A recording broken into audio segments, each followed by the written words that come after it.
Judiciary Committee will come to order, and I'd like to defer initially to my colleague and friend, Senator Grassley.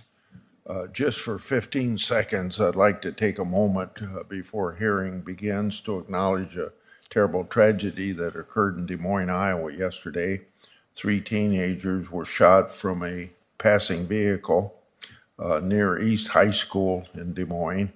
One of those teenagers has died. I'm sure his family is heartbroken by this loss, and hundreds of community leaders and members are grieving. I know we'll be talking about threats and attacks on schools and houses of worship today. Ensuring that all Americans are safe has never been more pressing than it is now. Thank you. Thank you, Senator Grassley. 10 years ago, a white supremacist walked into the Sikh temple in Oak Creek, Wisconsin, opened fire, killing 6 worshipers in cold blood. At the time, it was one of the deadliest hate crimes in modern American history. In hindsight, it was just the latest in a wave of violent, hate-filled attacks. After the attack, I held a hearing on hate crimes and the threat of domestic terrorism. Sadly, decades later, this threat has only grown. I'd like to start the hearing with a video on the wave of hate crimes that has swept our country. Investigators say that a suspect entered the Congregation Beth Israel Synagogue in Colleyville, Texas, during its Sabbath morning service and took the rabbi and 3 others hostage. We are following new reports this morning of bomb threats at historically black colleges and universities.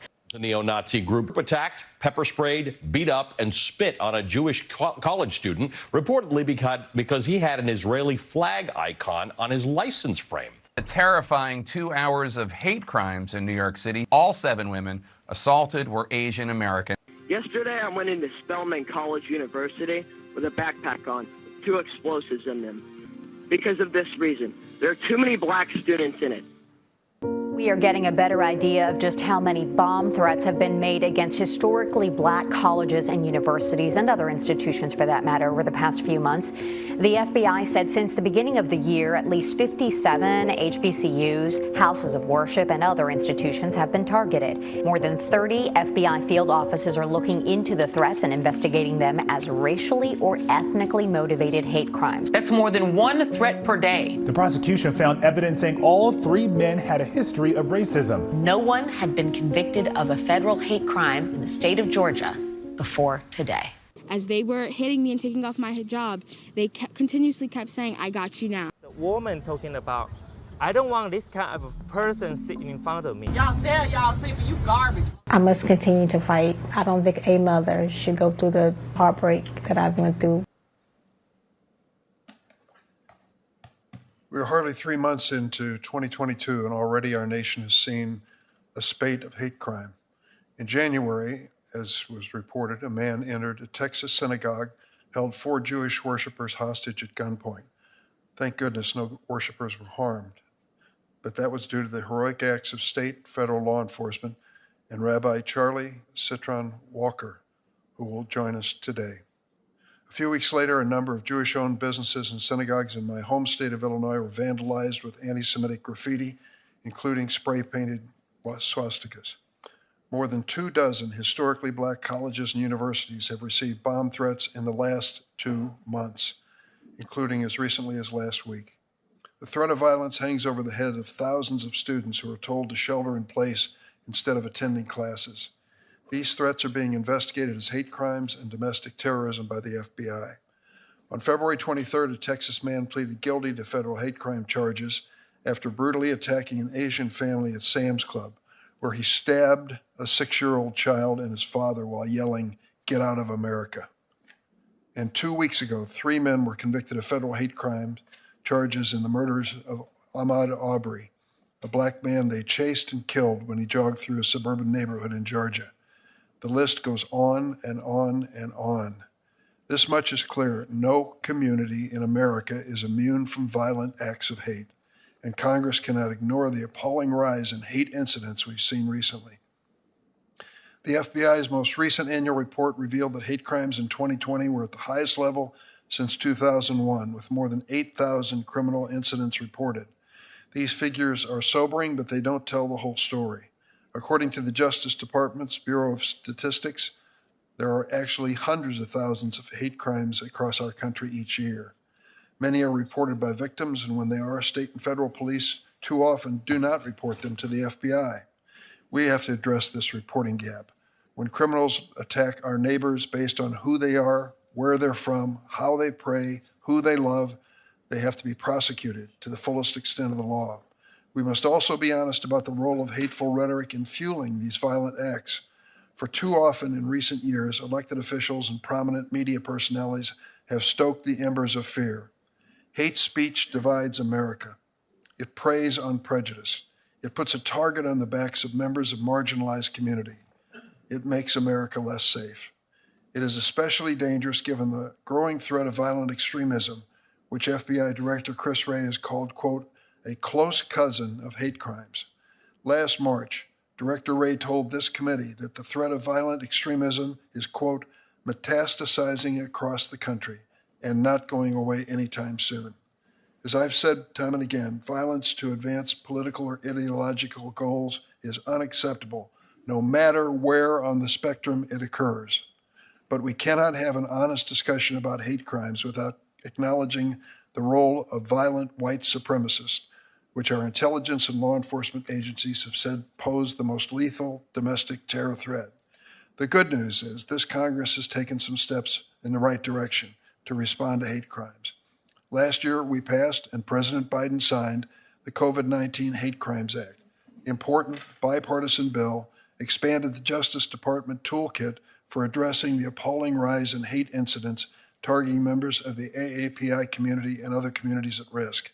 That legislation also included the Jabara Hauer No Hate Act, which will provide hate crime reporting and expand resources for victims.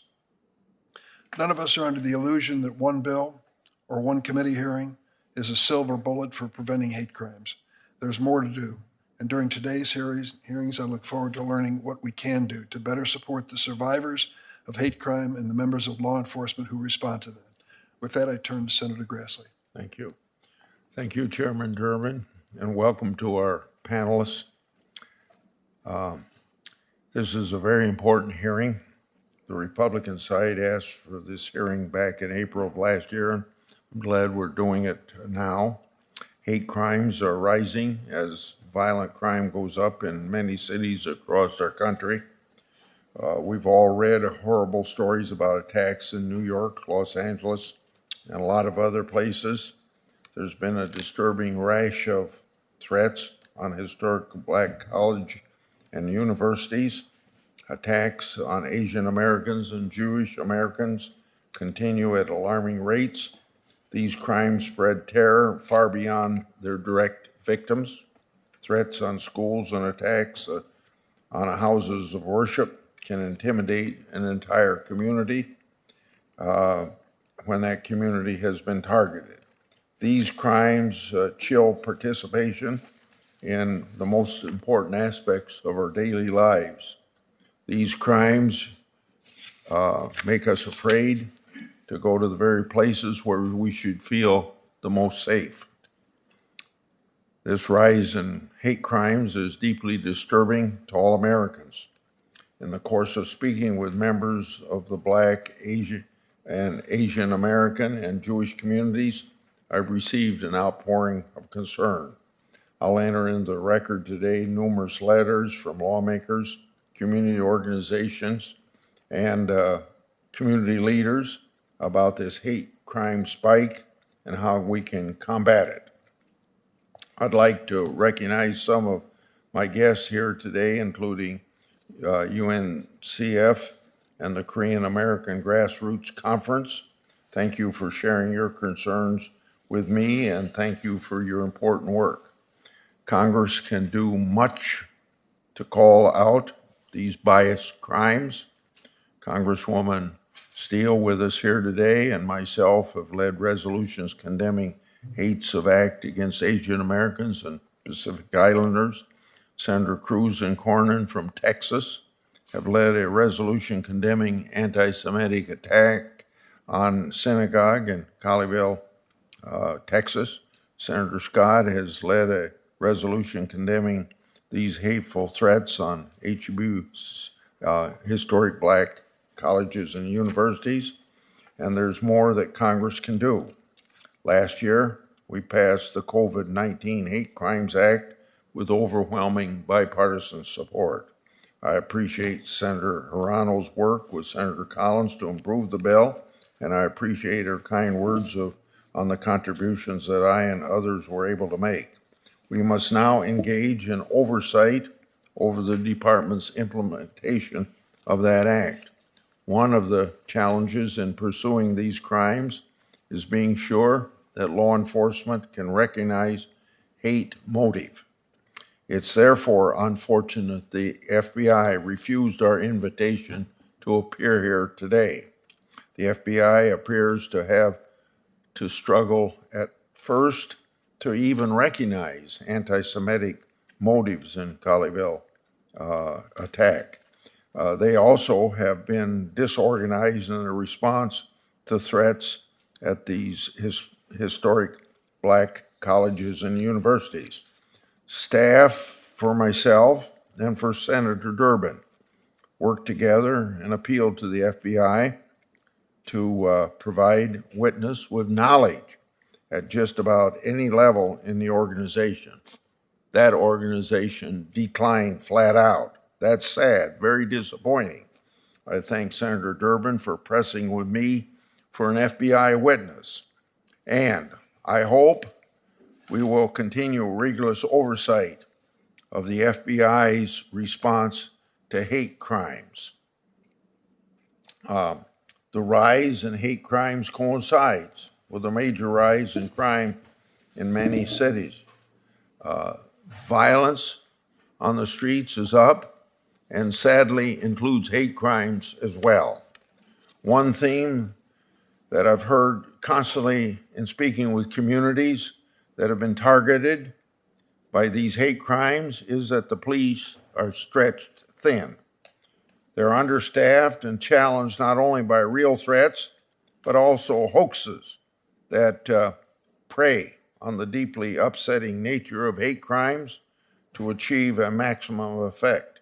In some cities, the police can't sweep the campus each time that there's a bomb threat against a historic black college and university.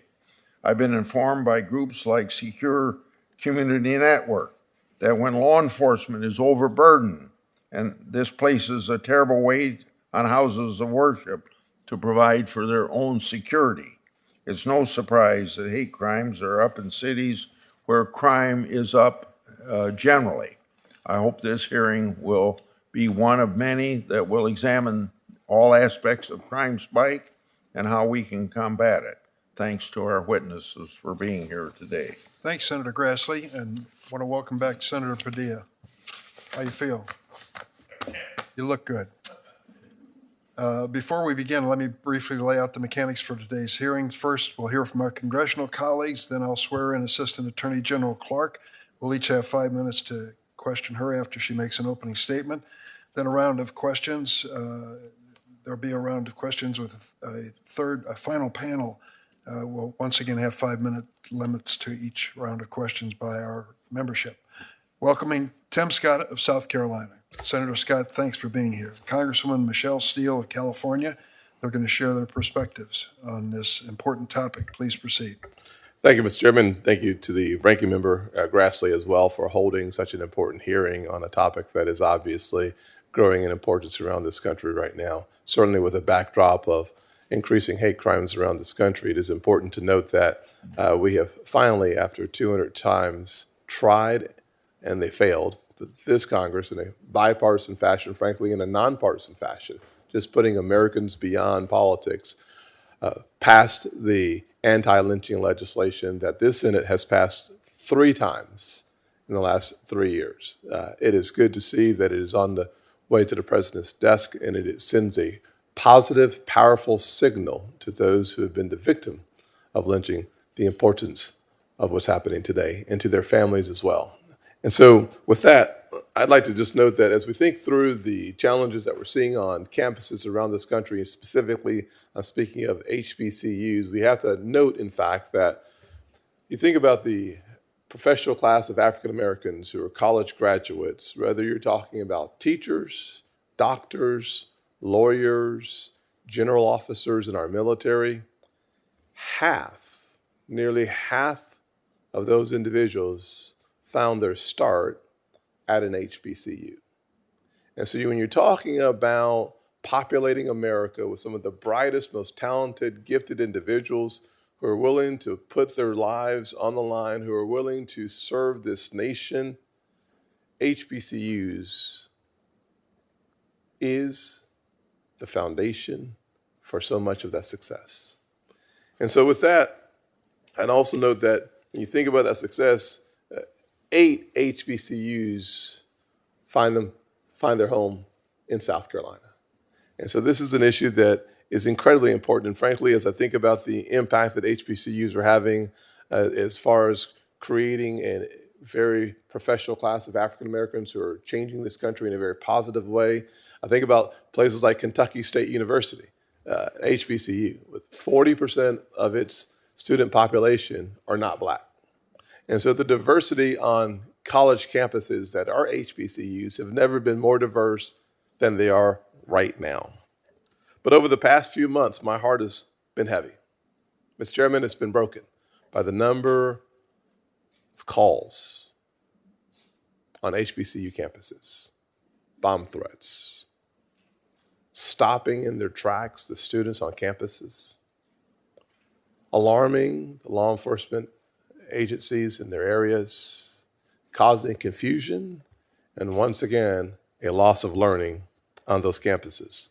One of those campuses is Claflin University in the great state of South Carolina. A victim of such threats. Students were going about their everyday business, trying to get to classes, trying to do what students do on campuses every day. Being told to shelter in place, find safe haven. When you're just trying to learn, it's a devastating event that could easily scar you emotionally as well.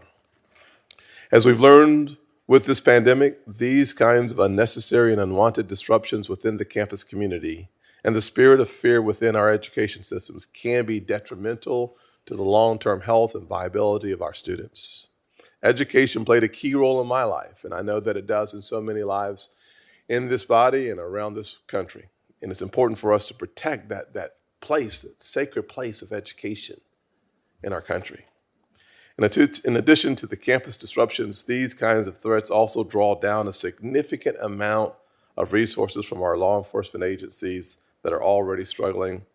Ranking Member Grassley talked about the challenges of meeting the demands, and I am thankful that President Biden spoke about the importance of providing our law enforcement agencies with more funding because the challenges that they face are extreme. It shouldn't be this way. Schools should not be a place of fear. They should be a place where dreams come true.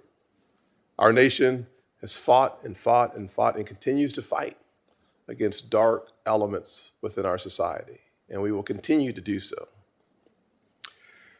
Last week, I was pleased to see the Senate unanimously pass bipartisan resolution condemning these evil threats of violence against HBCUs. We need the DOJ and the FBI to continue to provide oversight and to provide investigations. It's also sad to see that more than half of the hate crimes against people of a religious background happen to our Jewish members of this society. We can do better. We should do better. And it's one of the reasons why I supported and sponsored legislation around anti-Semitism on college campuses as well. I believe it is our responsibility as an American family to address the issues that challenge us, because a threat to one is indeed a threat to all. Thank you, Senator Scott, for being here today. And I want to, before I recognize Congresswoman Steele, just acknowledge your accomplishment together with Senator Booker and Senator Warnock in passing the Emmett Till anti-lynching bill before the Senate last night on its way to the president, as you mentioned.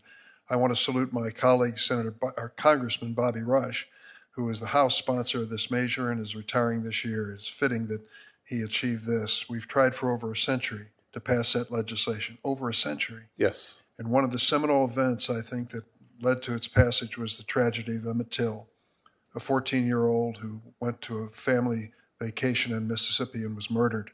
When his body was returned, his mutilated body returned to Chicago, his mother, Mamie Till Mosley, decided in a very courageous moment to have an open casket so everyone could see what happened to her boy. It changed America. I think the conversation on civil rights really took a different approach after that horrible, horrible event. The fact that this bill was named after that young boy, 14 years old, who died in Mississippi, is certainly, I think, one of the elements that brought it across the finish line finally. Congratulations to you. It was an historic achievement. To the entire Congress. Thank you, sir. Thank you. Congresswoman Steele.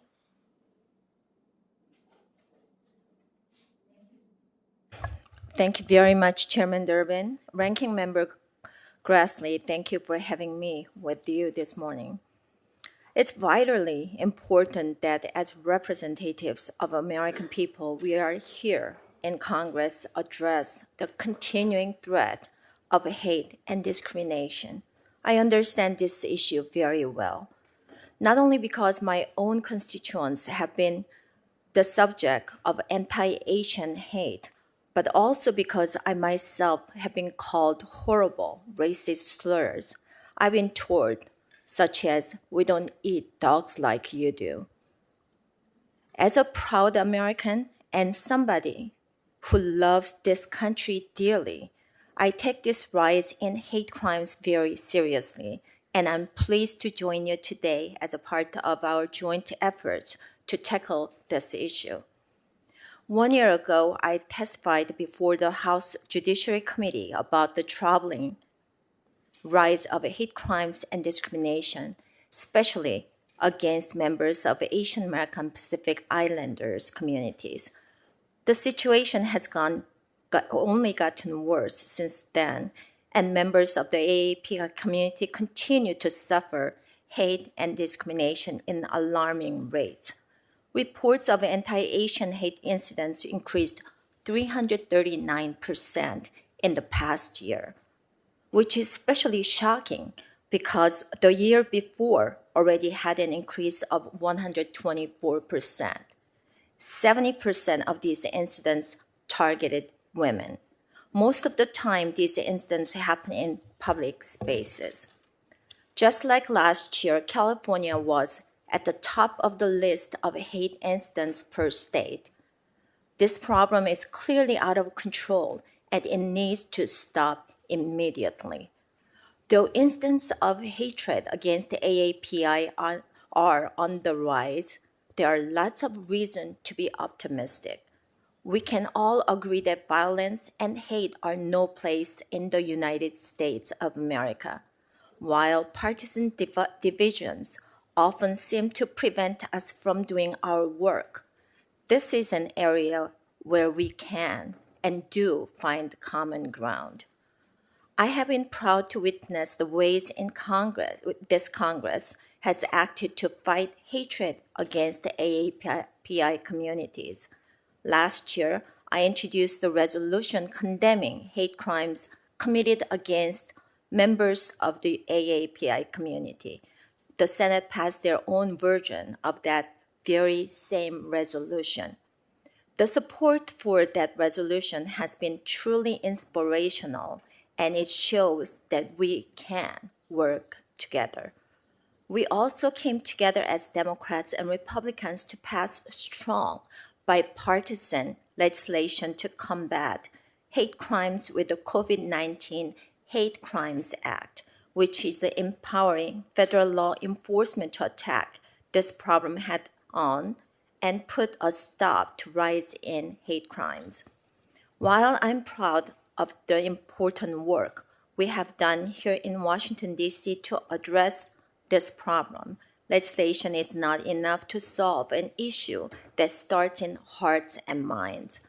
As a member of Congress, we also have a responsibility to take action on the local level to engage our communities and enlist their help in fighting this problem from further poisoning our country. Last May, I formed an AAPI advisory board back home in Orange County. I'm working with these local leaders to find ways that Congress can better serve this community and combat the rise in anti-AAPI hate. They are the ones on the ground facing this issue every day. Their experience and knowledge have been very valuable to me, and I believe that all members of Congress would benefit by engaging directly with the AAPI communities in their own districts. One of the best things we can do to stop this problem right now is empower people to stand up and speak out.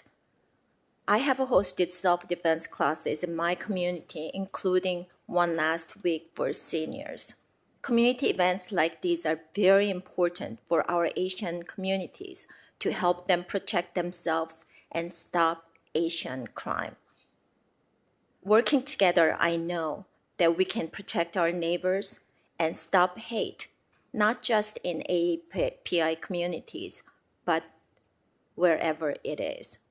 I thank the committee for the opportunity to testify today, and I look forward to future opportunities to work together and end hate against our fellow Americans. With that, I yield back. Thank you very much for inviting me today. Congresswoman Steele, thank you very much for joining us today. We now will welcome the Assistant Attorney General for Civil Rights, the Honorable Kristen Clark. She's a lifelong civil rights lawyer, spent her entire career in public service. At the Justice Department, she oversees federal civil rights enforcement and works to uphold the civil and constitutional rights of all Americans. She began her career as a trial attorney in the Civil Rights Division. Before confirmation, she served as president and executive director of the Lawyers Committee for Civil Rights under the law. So if you'll stand for one moment and raise your right hand. Do you affirm the testimony you're about to give before this committee be the truth, the whole truth, and nothing but the truth, so help you God? Yes, I do. Let the record reflect that the witness has answered in the affirmative. And the Assistant Attorney General is now recognized for 5 minutes opening statement. Thank you. Chairman Durbin, Ranking Member Grassley, and members of the Senate Judiciary Committee, my name is Kristen Clark, and I serve as the Assistant Attorney General for the Civil Rights Division at the U.S. Department of Justice.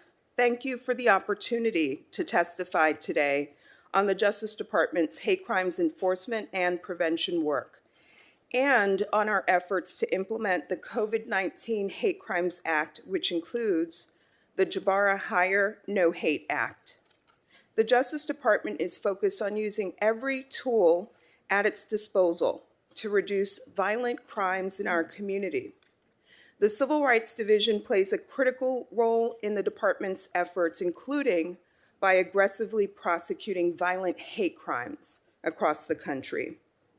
Hate crimes are unique. Acts of hate not only harm the direct victims, but they also reverberate to instill fear across entire communities. And unfortunately, hate crimes are on the rise. This is one of the reasons why Attorney General Merrick Garland's very first directive called for an internal review to determine how the Justice Department can deploy all the tools at its disposal to counter the rise in hate. During that review, Congress passed an important piece of anti-hate legislation, the COVID-19 Hate Crimes Act, which included the Jabara Hire No Hate Act. And I want to thank Chair Durbin, Senator Blumenthal, and Senator Hirono for your efforts to make this critical statute a reality. FBI statistics confirm that in 2020, reported hate crimes rose to their highest levels in nearly 2 decades. And the majority of these crimes, over 60%, were motivated by race and ethnicity. And of those crimes, more than half of them targeted Black people. We also saw a shocking rise of over 70% in hate crimes targeting people of Asian descent, the highest in over a decade. We saw a sharp rise of over 30% in hate crimes motivated by gender identity of the victim. And we've seen acts of hate targeting houses of worship in religious communities, including the recent and terrifying hostage-taking targeting the Jewish community at a synagogue in Colleyville, Texas. Last May, the Attorney General issued a memorandum that strengthens the Justice Department's efforts to address unlawful acts of hate. from incident reporting to stronger law enforcement training and coordination to community outreach and designation of a department-wide hate crimes coordinator, the department has been fully activated in the fight against hate. Under that memorandum and the COVID-19 Hate Crimes Act, the Civil Rights Division is expediting its review of federal hate crimes. Since January of 2021, we have charged more than 30 defendants with federal hate crimes. We've also secured convictions and sentences in more than 20 hate crimes cases. This work makes clear that even though hate crimes continue to pose a real and present threat to communities across the country, the Justice Department will hold perpetrators of these heinous acts accountable. We know that racially motivated violence is a persistent problem. Just a few weeks ago, we secured hate crimes and attempted kidnapping convictions against the 3 men who tragically murdered Ahmaud Arbery. Mr. Arbery was targeted because of his race by 3 white men while jogging in a Georgia neighborhood. Georgia did not have a hate crime statute when Mr. Arbery was killed. The department stepped in to fill the gap. The evidence at trial revealed the defendant harbored racist beliefs that led them to make assumptions and decisions about Mr. Arbery because he was Black. For example, the evidence showed that one defendant had referred to his daughter's Black boyfriend as a monkey and used the N-word. A second made deeply racist comments to people he barely knew, and he indicated he believed that, quote, Blacks are nothing but trouble. And the third associated Black people with criminality and wanted to see them killed or harmed. In February, a Texas man pleaded guilty to hate crimes charges for attacking an Asian family at a store in Midland, Texas. The defendant saw the family, followed them, and violently attacked the father and his 2 young children with a knife. The defendant admitted he targeted the family because he believed they were Chinese and deemed them responsible for the COVID-19 pandemic. We've also investigated and prosecuted cases involving hate based on gender identity, and sexual orientation. Last July, for example, the department charged an Ohio man who self-identified as an incel, or involuntary celibate, with allegedly attempting to conduct a mass shooting of women at a university and illegally possessing a machine gun. He allegedly wrote a manifesto stating that he would, quote, slaughter women, and a note saying that he hoped to, quote, aim big, end quote, for a kill count of 3,000 people. And in June and November of last year, we prosecuted cases in Texas and Oregon involving defendants who used the social media app Grindr to target, lure, and assault gay men because of their sexual orientation. We've also prosecuted numerous defendants for hate crimes based on religion. Last December, a man was sentenced to life in prison plus 30 years after he opened fire at a synagogue in Poway, California, killing 1, injuring 3, and endangering more than 50 others. This same man had attempted to set fire to the nearby Dar al-Arqam Mosque the month before. And he'd written a manifesto in which he made many anti-Semitic and anti-Muslim statements, including expressing a desire to kill Jewish people. The Civil Rights Division is also fighting back against unlawful acts of hate that violate the federal civil rights statutes that we secure. For example, we secured a settlement with a school district in Utah that had failed for years to address serious and widespread racial harassment of Black and Asian American students. Our investigation uncovered numerous reports of harassment, including hundreds of documented uses of the N-word and physical assaults. All students deserve safe learning environments. Unfortunately, non-reporting and under-reporting of hate crimes is a long-standing problem, and we know that accurate data is critical to identifying and preventing hate crimes. Consistent with the mandates of the COVID-19 Hate Crimes Act, the department is taking steps to improve reporting, including by developing guidance and, when funding is appropriated, launching new grant programs. Acts of unlawful hate come in many forms, from online harassment and verbal threats to physical assaults, cross burnings, attacks on houses of worship, vandalizing places of business, and mass murder. But these acts have one thing in common. They terrorize not only individuals and families, but entire communities because of their race, religion, disability, sexual orientation, ethnicity, gender, or gender identity.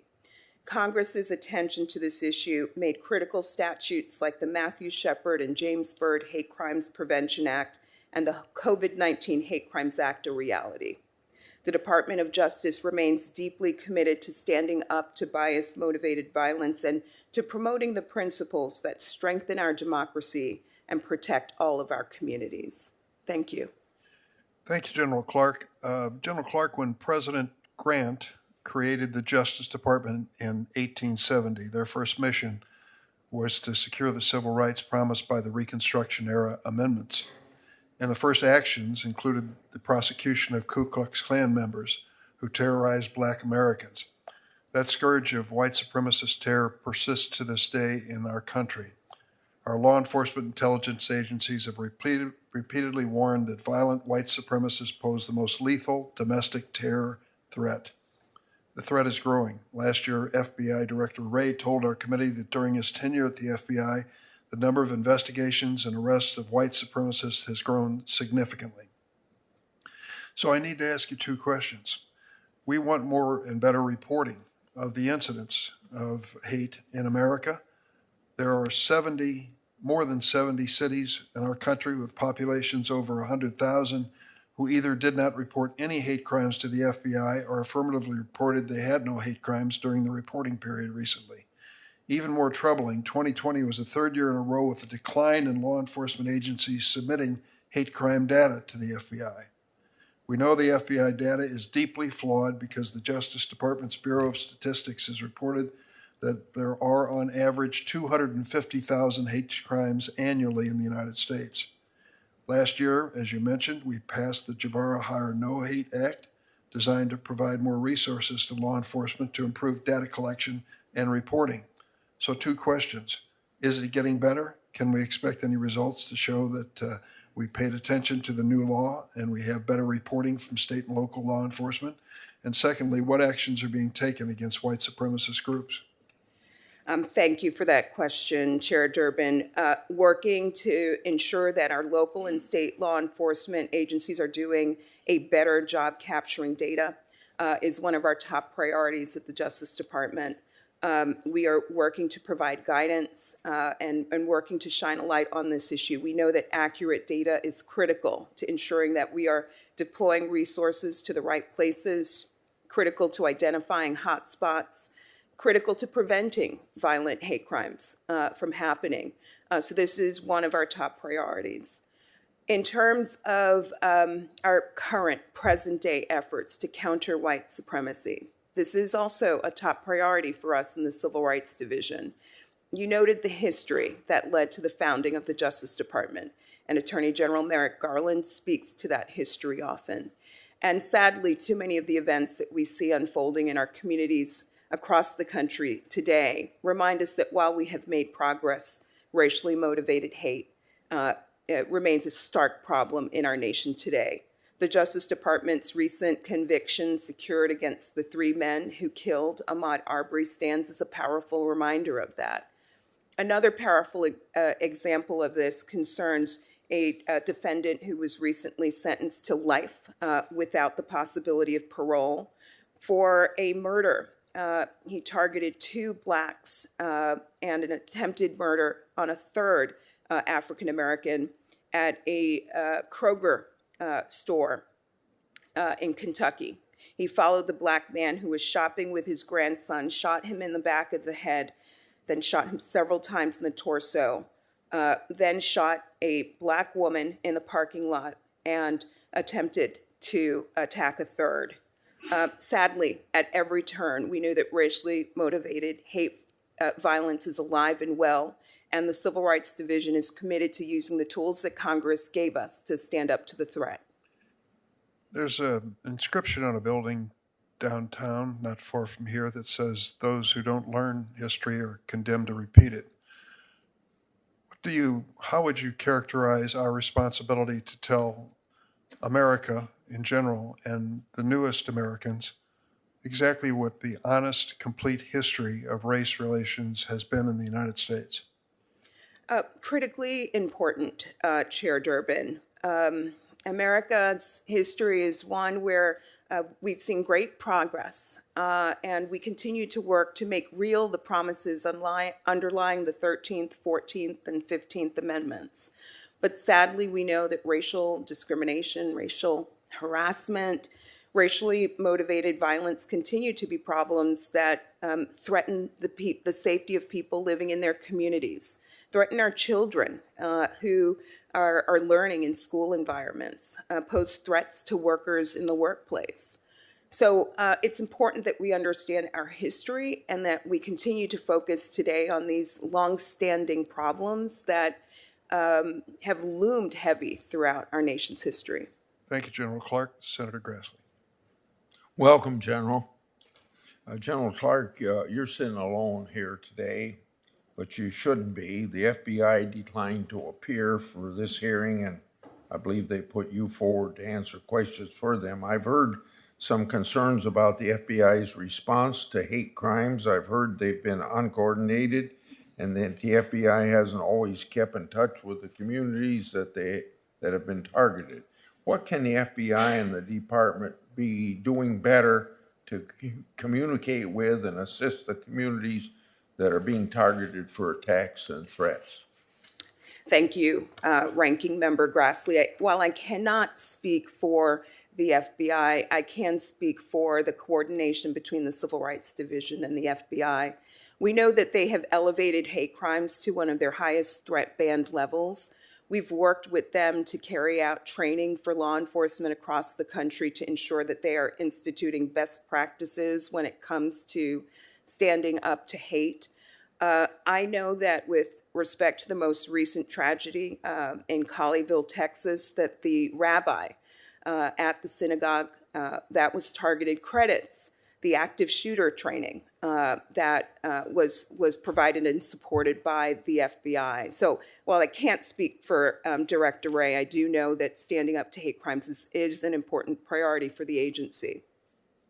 Should the FBI have more coordinated national leadership when there's a string of related crimes like these dozens of threats that have appeared at historical Black colleges and universities? Ranking Member Grassley, I can't speak for the FBI, but what I can tell you is that in the dozens of recent hate crime prosecutions that we've brought over the past year, we could not have done this work without the expertise and resources that the FBI brings to bear in investigating these cases, developing these cases, and the aid that they bring to our prosecutions is critical. The FBI didn't immediately understand the anti-Semitic nature of the attack at Colleyville, even though it was an attack on Jewish congregants. Apparently, the FBI thought that because the attacker was motivated by a jihadist, international terrorist ideology, he couldn't also be anti-Semite.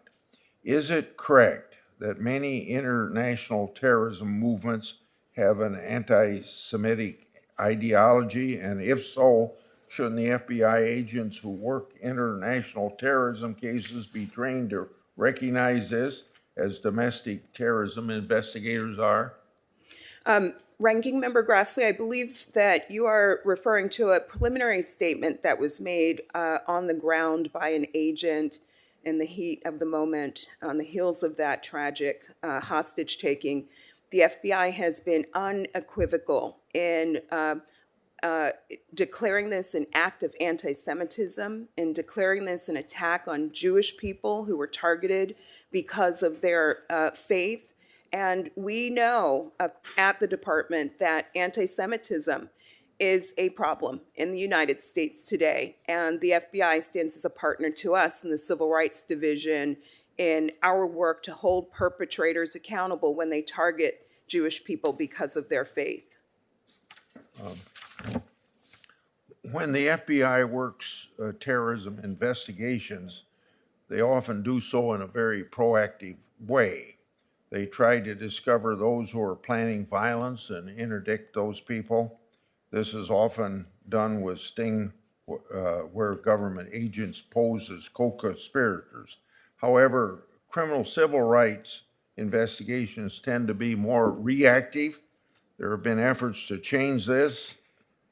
In the case of a person who intended to bomb a synagogue in Colorado, counterterrorism and civil rights authorities worked together to catch him in a sting before he could put his plans into effect.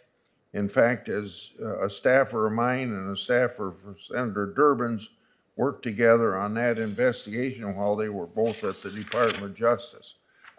My question, how can the Department of Justice bring a more proactive approach to hate crime investigations?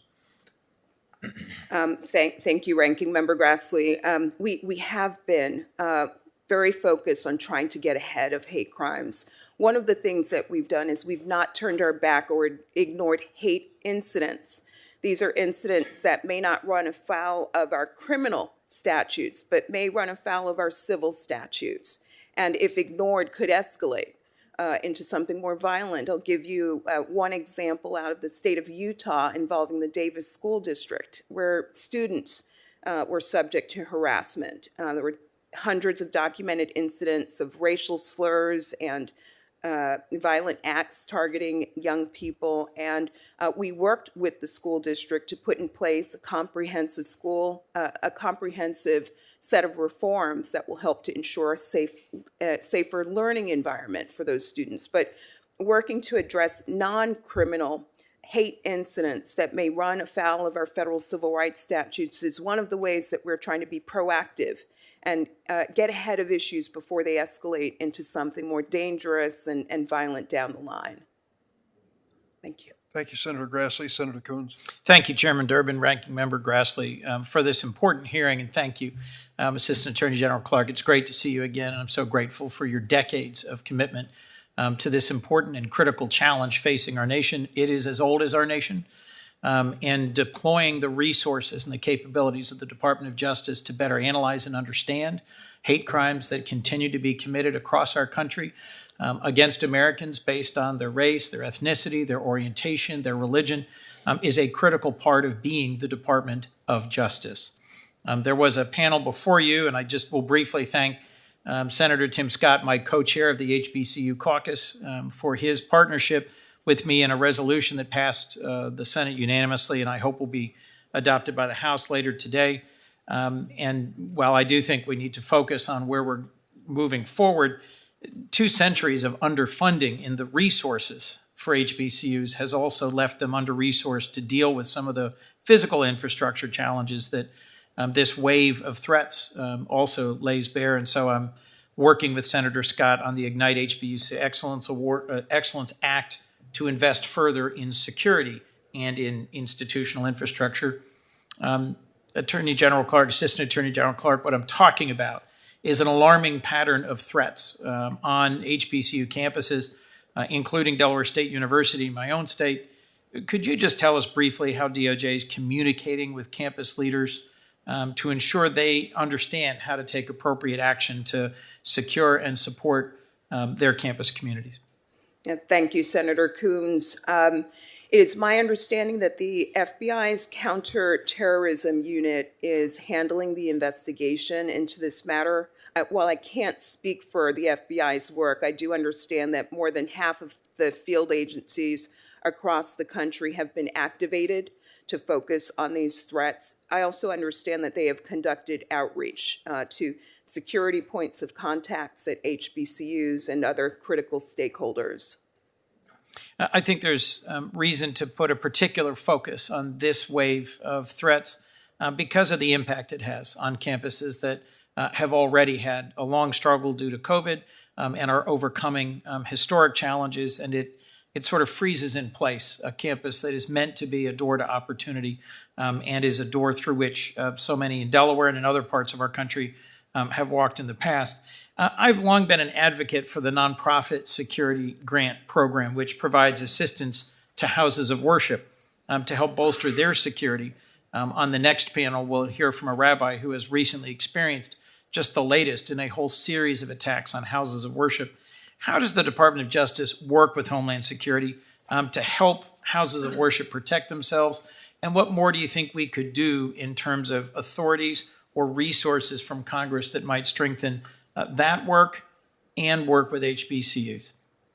Thank you, Senator. We work very closely with the FBI and our other federal law enforcement partners to stand up to the very real threats that we know we see at houses of worship across our country. Just to give you an example of some of the work that we've done very recently, just 2 weeks ago, we secured a 7-year sentence against a man who targeted 3 churches in the Nashville area, 2 Baptist churches, 1 Catholic church, and 1 Methodist church. The defendant carried out arsons targeting these houses of worship. In Minnesota, the Dar al-Farouk Mosque was targeted. We secured a 53-year sentence against a defendant who established a terrorist militia group called the White Rabbits in Illinois, recruited co-defendants to join the militia, which outfitted them with paramilitary equipment and rifles. They then drove rented pickup trucks to Bloomington, Minnesota, to carry out a bombing of the mosque. They deployed a 20-pound black powder pipe bomb, which exploded, causing extreme damage. There were worshipers who were gathered inside. The defendant targeted this mosque to terrorize Muslims into believing that they are not welcome in the U.S. So these are just some of the examples of the work that we are doing to hold perpetrators accountable when they target houses of worship, regardless of their denomination. We believe that all people, regardless of their faith, should be free to practice their religion in our country. Thank you. Thank you both for sharing that horrifying specific incident and for so much hard work by you, by your colleagues at the Department of Justice.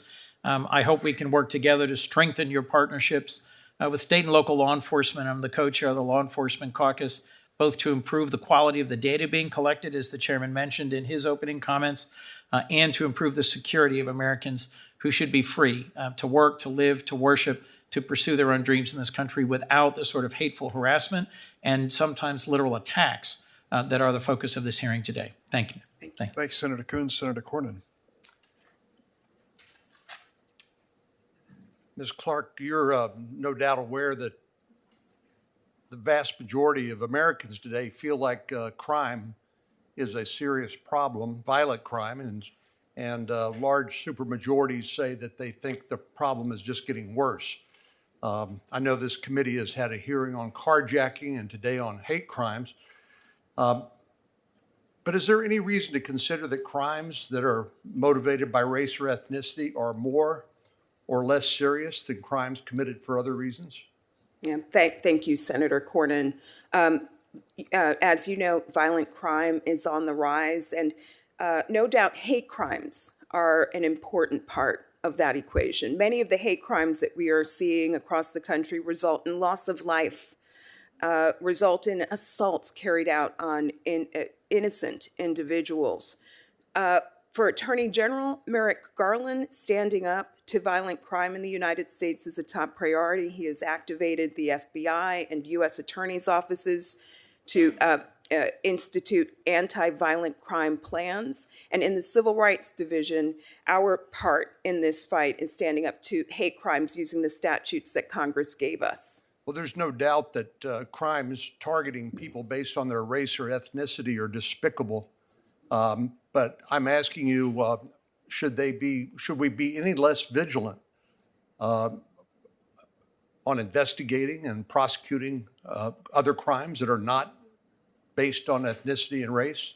No, all crime is abhorrent, and we need federal, state, and local law enforcement working to stand up to crimes wherever they are carried out against innocent lives. Do you agree that the defund the police movement has been a bust? I'm I do not support defunding the police. I know that the Justice Department does not support defunding the police. We work every day to make You're sure. familiar with the fact that there were people across the country advocating defunding the police. As a matter of fact, and you were questioned about this during your confirmation hearing, you wrote a op-ed piece in 2020, the title of which is said, "I prosecuted police killings, defund the police, but be strategic." And you advocated for less funding for the police and more in social workers, less funding for police, more in social support for our schools, less funding for police and more in mental health aid. And the sentence that sort of sticks out to me in this, where you list some examples, you said, "These examples demonstrate that we can be smart and strategic about how and where we look to defund the police." Do you regret your op-ed and support for cutting funding for police? And do you agree with me that this statement, really political statement about the police and cutting support for them, has contributed to the rise of violent crime in America? Thank you for the question, Senator. I do not support defunding the police. I believe that our law enforcement faces lots of challenges today. You mentioned mental health. That is one example. You support cutting funding for the police? No, I do not. Notwithstanding, you said we should invest less in police for 3 reasons in your article. You don't consider that a reduction in funding or cutting funding for the police?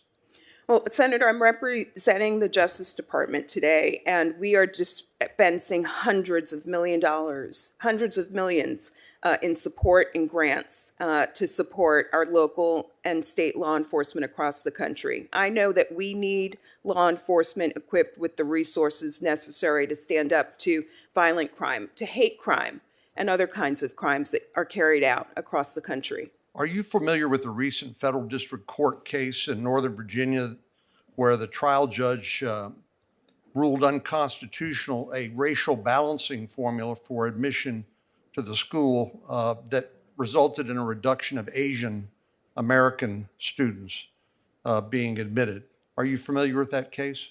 I'm not familiar with that case, Senator. And do you believe that targeting Asian Americans for reduced participation in our society or in public education is a goal that the U.S. government should pursue?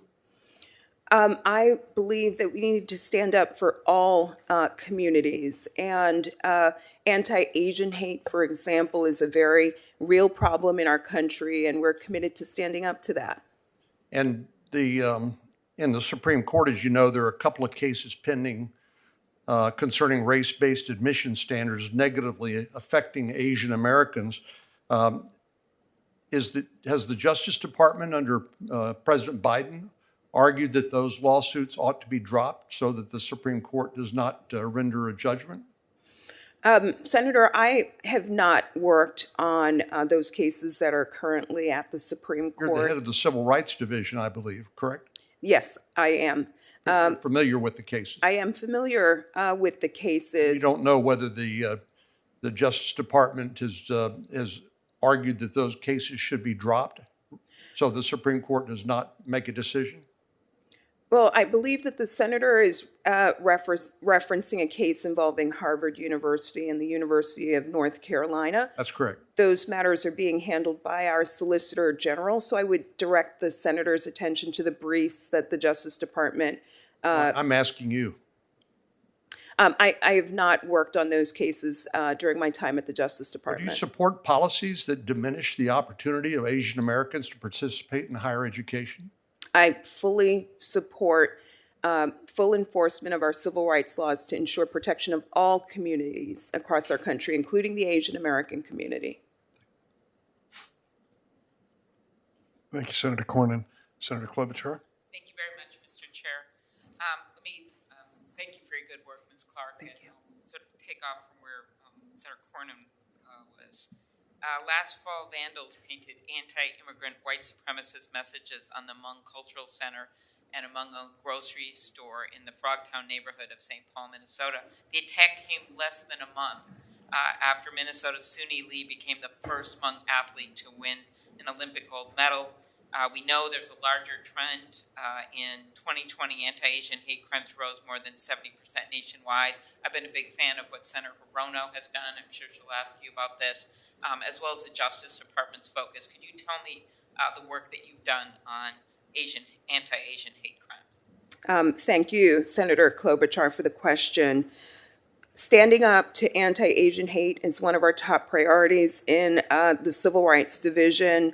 I referenced earlier a recent February 2022 guilty plea that we secured against a defendant who was charged with 3 counts of federal hate crimes for targeting an Asian American family at a Sam's Club in Midland, Texas. He believed that this family was from the country responsible for the COVID pandemic. He believed they were Chinese and deemed them responsible for the pandemic. He obtained a knife in the store. He attacked a father. He slashed a 6-year-old child and pursued a 2-year-old and yelled that they should, quote, get out of America. This is just one among a number of ways that we are standing up to the problem of anti-Asian hate in the country. Thank you. I want to turn to another case where the Department of Justice dedicated FBI agents and prosecutors, and this was actually back before your time, but it was an incredible work in identifying those that bombed the Dar el-Farouk. You brought this up in your comment center in Bloomington, Minnesota in 2017. The person who orchestrated the bombing was sentenced to 53 years in prison. We also had 2 Jewish community centers that were targeted. It was a point of pride for us that when the people came back after wandering around in the cold to the Jewish Community Center, the first call that had been left for them was from the Islamic Center asking them if they needed a place to gather. So we worked really hard on these issues in our state, between especially our Somali population, our Jewish population. Could you talk about how the FBI has reallocated resources in order to investigate and prosecute crimes at religious centers? Thank you, Senator Klobuchar. Well, I can't speak for the FBI. I can speak to how we coordinate with them inside the Civil Rights Division. I know that they have raised hate crimes to one of their highest threat band level. I know that they are engaged in outreach to stakeholders across the country. I have worked with the FBI on trainings that they are conducting for law enforcement to ensure that they are instituting best practices when it comes to standing up to hate. We have partnered with them in outreach events to impacted community groups to talk about the way that the Justice Department and FBI are prioritizing the fight against hate. So while I can't speak for them, I know that through our coordination efforts, it is very clear that this is a top priority for the agency. Thank you. I know Senator Coons asked about the HBCUs and the threats, the bomb threats. At the same time, actually, one of our most well-known African-American churches, the Pilgrim Baptist Church, historically black church in St. Paul, they received a bomb threat. I talked to their pastor. It was a very frightening experience for them. And one of the things to step back and look at this, and I know that put resources into this, is the need to have U.S. attorneys in place. I raised this at a hearing last week. I'm going to continue raising it. I particularly thank Senator Durbin for his raising this, but we have a number of U.S. attorneys on hold, as you're aware, from one senator. And I just want to make clear, I think you know the situation in our state. We have 2 well-loved police chiefs, both who retired. There's a search going on, Minneapolis and St. Paul, so we only have acting chiefs. We have a retiring DA in Hennepin County, and we have no U.S. attorney in place. And in fact, the last acting went to the Justice Department, who came in actually during the Trump administration, and is a very good person, but he's now in Washington. So that's our situation. My nominee is excellent. I know you know that. He was the U.S. attorney before. He was an assistant U.S. attorney. He has respect from almost everyone in our state. And I just wondered if you could close by commenting about how necessary it is to have U.S. attorneys in place as we combat any kind of crime, not just hate crime. Yeah, thank you, Senator. We could not do our work. We could not stand up to the threat of hate crimes without the support of our U.S. attorneys' offices across the country. These regional offices are on the front lines. They bring critical resources to bear in this fight. The recent prosecution of the 3 men tied to the death of Ahmaud Arbery is one recent example of this.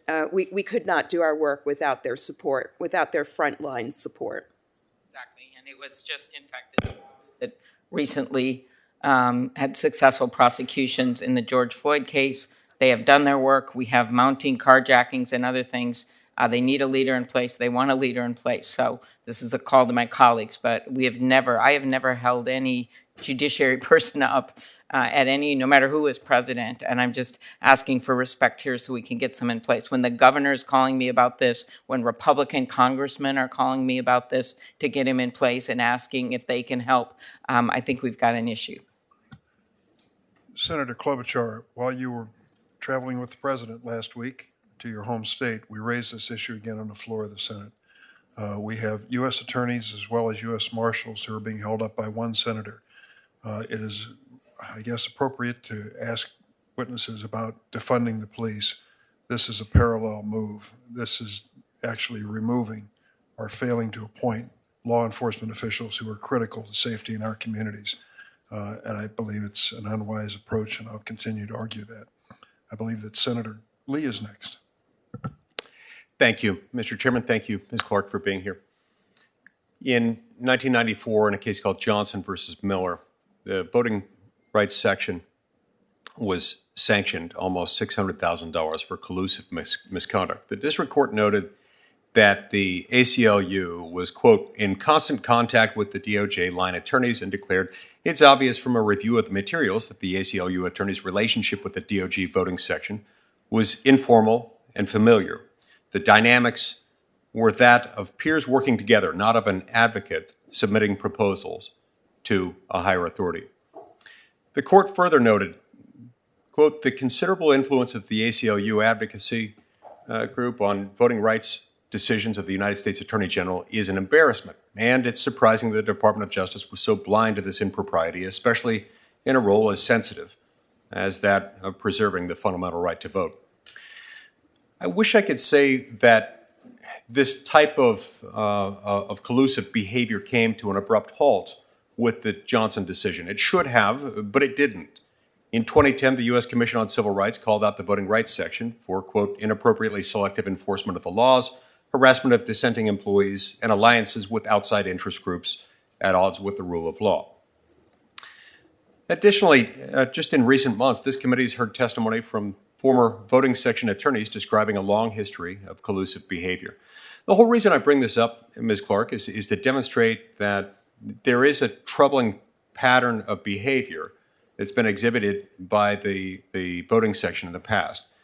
And so, you know, when something like that happens, it's one of many instances where the Freedom of Information Act is necessary, and it's certainly an example of why it exists.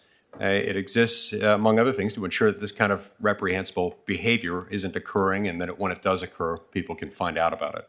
So can I just ask you, is it appropriate for attorneys at the Department of Justice to collude or conspire with outside interest groups when deciding to bring cases against individuals, organizations, or states? Thank you, Senator.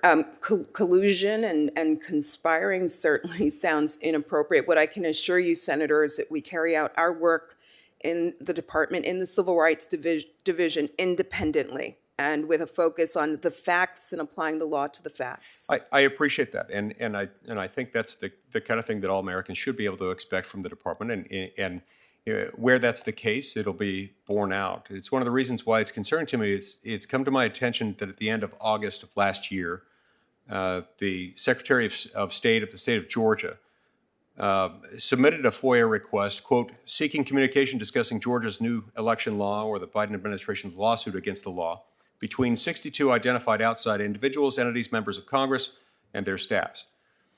Despite federal law requiring that the Department of Justice respond to FOIA requests within 20 business days, absent unusual circumstances that, to my knowledge, haven't been invoked here, it appears that Georgia has yet to receive any of the requested information.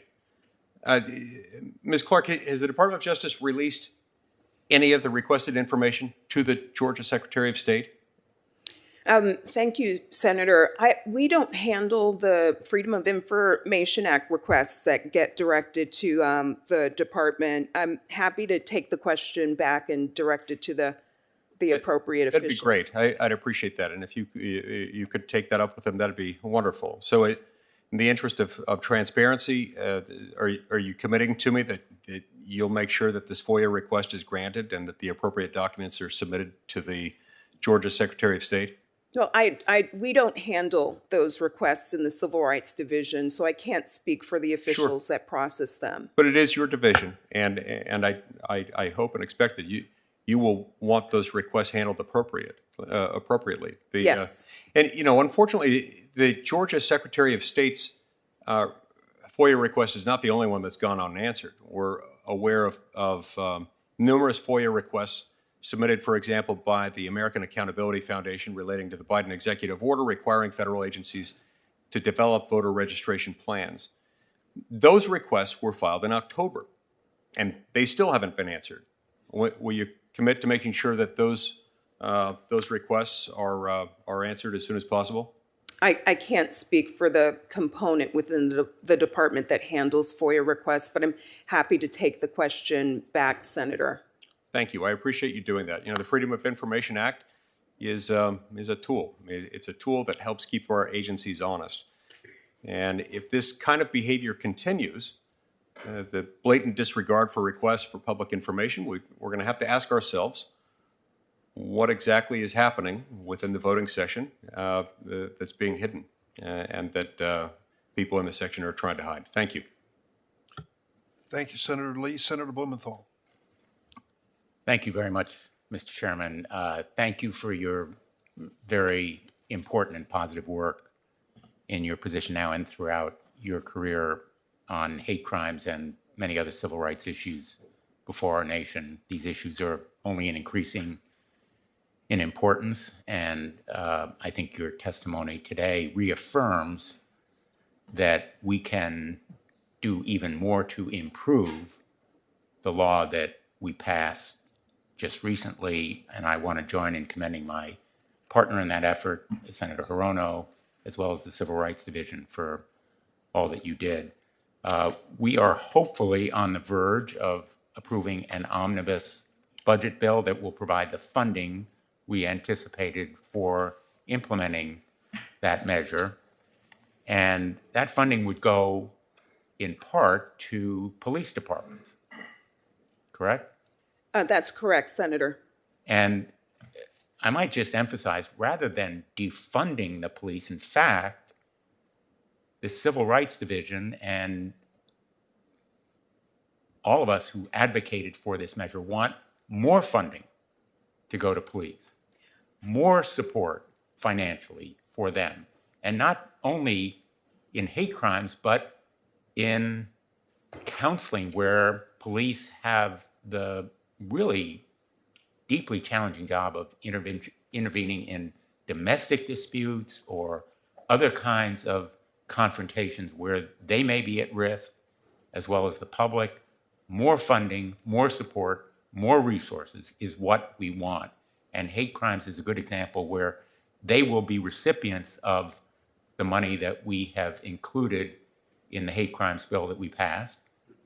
And along with community organizations and states, hopefully mount efforts to educate, to investigate, and prosecute. So my question is, will you be ready to begin taking grants, applications from police departments and others who may be seeking this funding as soon as we're able to approve it? Thank you, Senator Blumenthal. Yes, the department has already started to distribute grants in calendar year 2021 and is looking forward to Congress appropriating funds in fiscal year 2022. The department has already begun the work and is ready to institute those grants and is simply waiting for the allocation of funds to move forward with that important work. Would you agree that there's really no state or community, for that matter, that is immune from hate crimes, and that police departments and community organizations around the country would do well to consider applying for these grants. Yes, absolutely. We see hate crimes in every corner of our country, urban and rural areas. We see them targeting people who are Jewish and Muslim. We see hate crimes targeting people who are Black, Latino, Asian American. In every corner of our country, we know that hate is pervasive, and we want to ensure that our law enforcement agencies that are on the front lines of this work have the resources and tools needed to stand up to the problem. There is an appendix attached to my testimony that talks about some of the grant-making work carried out by our Office of Justice Programs. This is a critical part of the department's approach to fighting hate. And I hope that you'll be receiving and maybe making grants to some applications coming from Connecticut, because every state, every community has a stake in this issue. And I hope that we can work together on further improvements in the law. One of the suggestions, just to give an example, is that there are some kinds of threats that perhaps should be prosecutable. There are very strong First Amendment interests at play and deeply involved that we want to avoid infringing on. But have you thought about the potential for threats as a target of prosecution? Thank you, Senator. We have identified this as an area where we could do more if we had the tools that Congress gives us to do so. And we look forward to working with this committee to studying that issue further and helping you all identifying a path forward. Because the present law, 18 United States Code 249, I think it is, talks about willful bodily injury, but not threats. It talks about potentially attempts, but the idea that some kinds of fighting words, to use the Supreme Court analysis, or similar kinds of direct bodily harm, imminently and directly threatened, could aid in your preventing and deterring these kinds of hate crimes. So I thank you. I don't know whether you have any more comments on that. I don't, except that the department and our Office of Legislative Affairs would welcome the opportunity to help Congress study this issue further and to help this committee study that issue further. Thank you. Mr. Chairman, would you allow me to make a unanimous consent request to make a document part of the record? Of course. Thank you very much. I'd ask unanimous consent to make part of the record the brief for the United States as amicus curiae in Students for Fair Admissions versus President and Fellows of Harvard College, which reflects that Ms. Clark is one of the attorneys of record. Without objection. Thank you. Senator Blackburn. Thank you, Mr. Chairman, and Ms. Clark, thank you very much for your time today. I want to talk with you about the HBCU threats that have happened, because this has caused disruption, class cancellations, fear. It's of tremendous concern to us in Tennessee. Fisk University in Nashville is one of those that has unfortunately experienced these threats. So has FBI or DOJ made any arrest in these cases, these threats? Are you closer to knowing who the perpetrator is? Is there any action specific toward Fisk? If you could give us a little bit of a background there.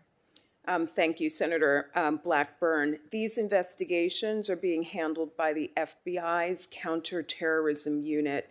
I can't speak for that unit and where they are in the investigation, but I do know that they have activated more than half of the field offices across the country to look into and to investigate this matter. So this is not coming through your department? Not through the Civil Rights Division, Senator. Okay. So then the Congregation Beth Israel attack that took place, and I know that we are going to have the rabbi with us in the next panel. I was really interested to see that he mentioned the training scenarios that were conducted with local law enforcement as helping to save lives that day. So, what resources, as we're all concerned about attacks against religious organizations and houses of worship, what resources are available for that training? How are you all working in this regard? Thank you, Senator. So a few things. The FBI is supporting some of these active shooter trainings for our houses of worship across the country. We're also engaged in public outreach and public education to facilitate our efforts to stand up to hate. And we're doing a lot to safeguard our houses of worship. We recently prosecuted a defendant in February, just last month, who carried out arsons at 4 churches in the Nashville area in your state, Senator, targeting 2 Baptist churches, 1 Catholic church, 1 Methodist church. So it is the combination of criminal prosecutions, our civil rights enforcement work, public outreach, education, partnering with the FBI. All of this informs a kind of comprehensive approach to our work to stand up to hate. So is DOJ monitoring any of the groups or the bad actors that are pushing the anti-Semitic or jihadist violence? That work would be carried out, those investigations would be carried out by the FBI. I can't speak for their pending investigations, but standing up to perpetrators of hate violence in our country is a top priority for us. Okay. Let me ask you about the Asian American crimes that we've seen. These have primarily been in the large cities. Many of them are carried out against elderly and women. And it seems that some of these Asian American the crimes against Asian Americans, have been conducted by people with long criminal histories. They are indeed repeat offenders. So, does DOJ or the FBI have any indication why career criminals in particular are suddenly targeting Asian Americans? No doubt, Senator, we've seen a 70% rise in anti-Asian hate. The FBI data makes this clear. We deem it really important to look at early warning signs. Really critical to not ignore hate incidents because that may provide an opportunity to get ahead of a matter before it escalates to a violent hate crime. Outreach, education are also tools that we're using to confront this But crime. there's no active program looking at why many of these offenders have long criminal records and they are out on the streets and they're carrying out these crimes. Well, I do know that some of the other components within the Justice Department, such as the Office of Justice Programs, are focused on these kinds of issues. So we would direct the committee's attention to their work, thinking about kind of the criminal histories of the defendants that we prosecute is not a core component of our work in the Civil Rights Division, but I agree with you, Senator. It's an issue that warrants closer attention. Thank you. Thank you, Mr. Chairman. Senator Hirono. Thank you, Senator Whitehouse, for letting me go ahead of you. Appreciate that very much. General Clark, thank you very much for being here and for providing all of the statistical information that's an addendum to your testimony. I appreciate all of that updated information, and I thank the Department of Justice for making hate crime prevention and prosecution a top priority.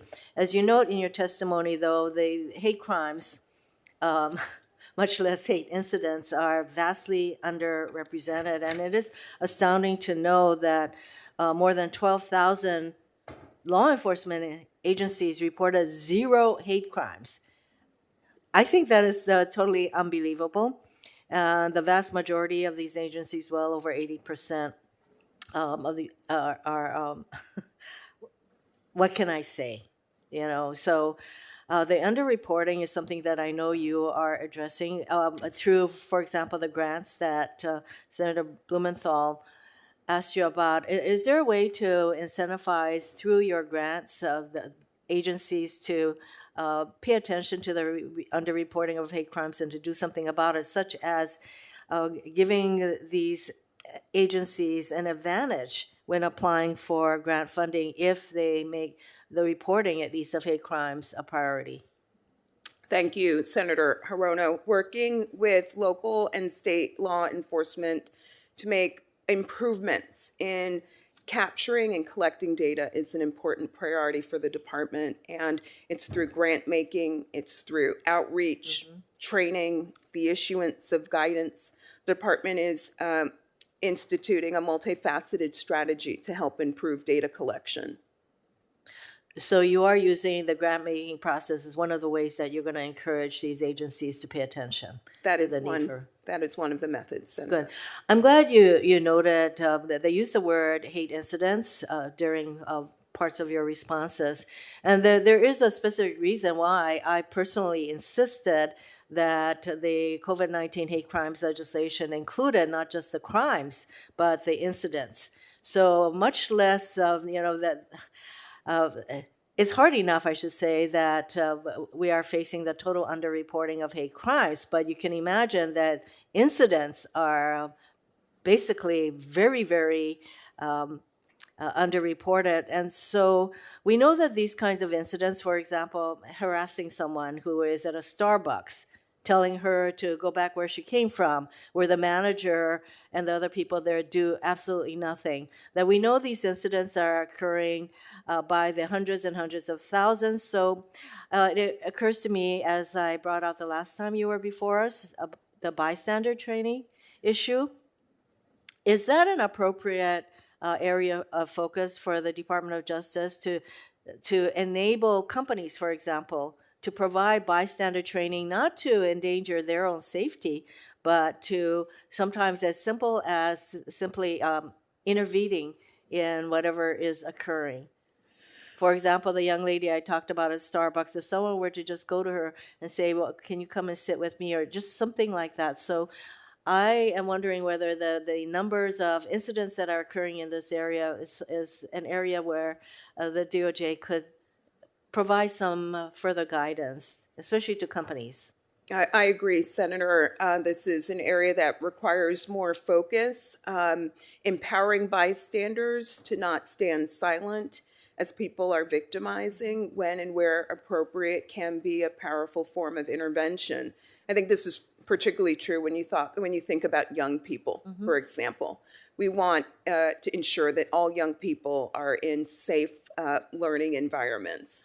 And empowering a peer to stand up to protect a victim who might be victimized could be an important and powerful intervention. So has the DOJ developed some kind of a program or an awareness area with regard to hate incidents? Thank you, Senator. I don't know the answer to that question. There is an appendix attached to my testimony that talks about some of the grant making and outreach work carried out by our Office of Justice Programs. We also have the Community Relations Service. They are the department's peacekeepers and work to get on the ground in communities where hate incidents may be unfolding, get on the ground where there may be tensions that are arising. And so some of the sister components within the department may very well be engaged in this important work. Can you provide us more information as to those kinds of efforts? Because I think the massive number of incidents that are going on in our country need to be addressed in some sort of a systemic way. Thank you, Mr. Chairman. Yes, happy to take the question back, Senator. Thanks, Senator Rono. Senator Whitehouse. Thanks very much. Ms. Clark, I'm delighted to see you here. Thank you so much for your work. Hate crimes have now spiked to the point where they are, as you describe, a top national threat priority. This is probably an easy answer for you, but just so it's clear on the record, why is it important that a crime be charged as a hate crime rather than just a crime? Thank you, Senator Whitehouse. Hate crimes not only target particular individuals, but they send a message to entire communities that they are not wanted. So it's important that we stand up to hate crimes because of the reverberating effects that they have across communities. And I noticed in your testimony that in most of the cases you referred to, the individual who committed the violent crime was the individual who was charged with a hate crime. You also mentioned a New Jersey case in which there was a conspiracy charged involving an organization that I guess the crime itself was the repeated vandalization of properties. How often are you able to go beyond the actual individual at the point of violence in a hate crime and look at the organization that the individual may have been a member of, say, a white supremacist militia group, or an entity or an individual who might have participated so actively in spinning that person up into the state of mind that made them become violent, that they have criminal culpability. So beyond the actual individual at the scene of the crime, are you able to use conspiracy, aiding and abetting, other theories of liability to expand beyond just the individual? And do you need more help? Should you be doing that? And do you need more help to do that if you feel you should be doing that? Thank you for the question, Senator. So we prosecute individuals and not groups. And there are cases where we are able to prosecute a set of co-defendants where the facts lead us to understand that there are a number of people who work together to carry out a heinous hate crime. One example involves the Dar al-Farouk mosque bombing in Minnesota. That involved a defendant who recruited a set of co-defendants. Who were co-conspirators, in effect. Who worked together to carry out the bombing. I was referring back to your testimony that in November 2021, a New Jersey man was sentenced for conspiring with white supremacists to threaten and intimidate African Americans and Jewish Americans by vandalizing properties throughout the country. So that appears to have been charged as a conspiracy case. Is that true?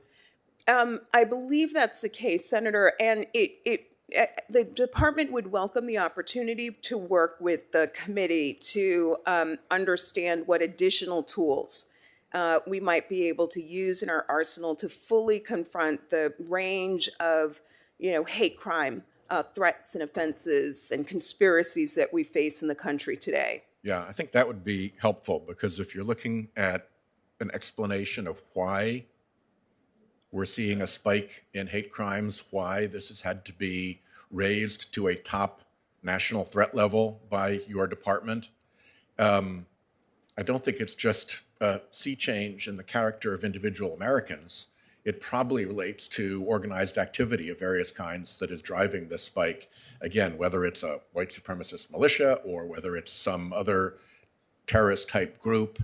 And I think trying to make sure that we can address group liability in this space in the same way that we do in other spaces. We go after criminal organizations under a whole variety of statutes. We go after them as conspiracies. We go after them as racketeering conspiracies. We go after them in a variety of ways. And taking down the organization is often very helpful and important to the success of the final outcome. Yeah, we want, Senator, to ensure that we have a robust set of tools to fully confront the threat of hate, and would welcome continued work with this committee to figure out what those additional tools might need to look like. Will do, and thank you for the wonderful job you're doing. I really appreciate it. Thank you, Senator. Thanks, Senator Whitehouse. Senator Cotton? Ms. Clark, I want to return to the exchange you had with Senator Cornyn. We discussed defunding the police. You testified it's not the department's position or your position that the police should be defunded. So have you changed your mind since you wrote an op-ed in 2020 that the police should be defunded? Thank you, Senator. I've never supported defunding the police. I'm here representing the department, which certainly does not support defunding the police. We are actively dispensing millions of dollars in grants to support our local and state law enforcement standing on the front lines. crime and The title hate of the crime. article said defund the police. The article talked about some of the challenges that law enforcement faces today with respect to, for example, mental health needs that too often fall at the doorsteps of law enforcement. I'm here representing the department today, which believes deeply in ensuring that our law enforcement agencies have the support and resources needed to do their work. So, okay, so it sounds to me like you changed your position, or at least your position from 2020 is not the department's position, but let's move on from funding the police to protecting the police. What's the department's latest position on qualified immunity? Should the qualified immunity that police officers enjoy from frivolous lawsuits be changed in any way? That question, Senator, I would likely have to direct to my Office of Legislative Affairs. I'm happy to take the question back for... Now, Office of Legislative Affairs just represents you to Congress. You're the policymaker. You're the one that would have input on these things. What's the department's position on qualified immunity? Should it change in any way? And presumptively, given the debates we've had here in Congress for the last year, if you think it should change, I assume you think it should be lower, that it shouldn't be heightened. Senator, I want to be very clear. I've not, in the Civil Rights Division, taken a position on this issue. I can't speak to whether or not there's another component inside the agency that has spoken to this, but this is not within the purview of the Civil Rights Division. Okay, so police officers enjoy qualified immunity. What kind of immunity do prosecutors and judges enjoy? I don't know the answer to that question. I think the answer is absolute immunity. So the lawyers who have constructed our system have given themselves absolute immunity, I just want to say for the record, while police officers only get qualified immunity. Another way we protect the police is when they're acting in their official capacities, we defend them from frivolous lawsuits. Do you think it would make police officers less likely to perform their job zealously if they knew that political bosses were going to hang them out to dry and subject them to financial bankruptcy and ruin if they were sued for actions in the course of duty?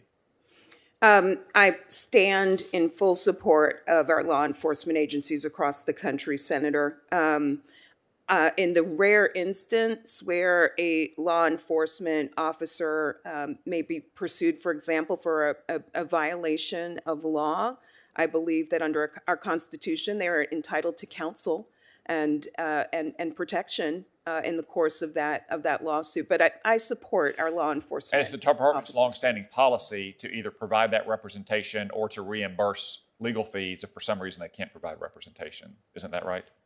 I'd want to take that question back just to make sure I get you an accurate answer, Senator. I raise this because right now the department is hanging out to dry 4 United States Marshals who defended the courthouse in Portland from street militias in the summer of 2020. They're defending dozens of others, but for some reason they won't defend these 4, and the department won't give us any answers why they won't defend these 4, who I point out have all been returned to unrestricted active duty in high-risk positions. Presumably, if they were subject to criminal investigation or IG investigation or some other kind of disciplinary action, the department wouldn't be sending such marshals back into high-risk situations where violence, even lethal violence, is likely to be used.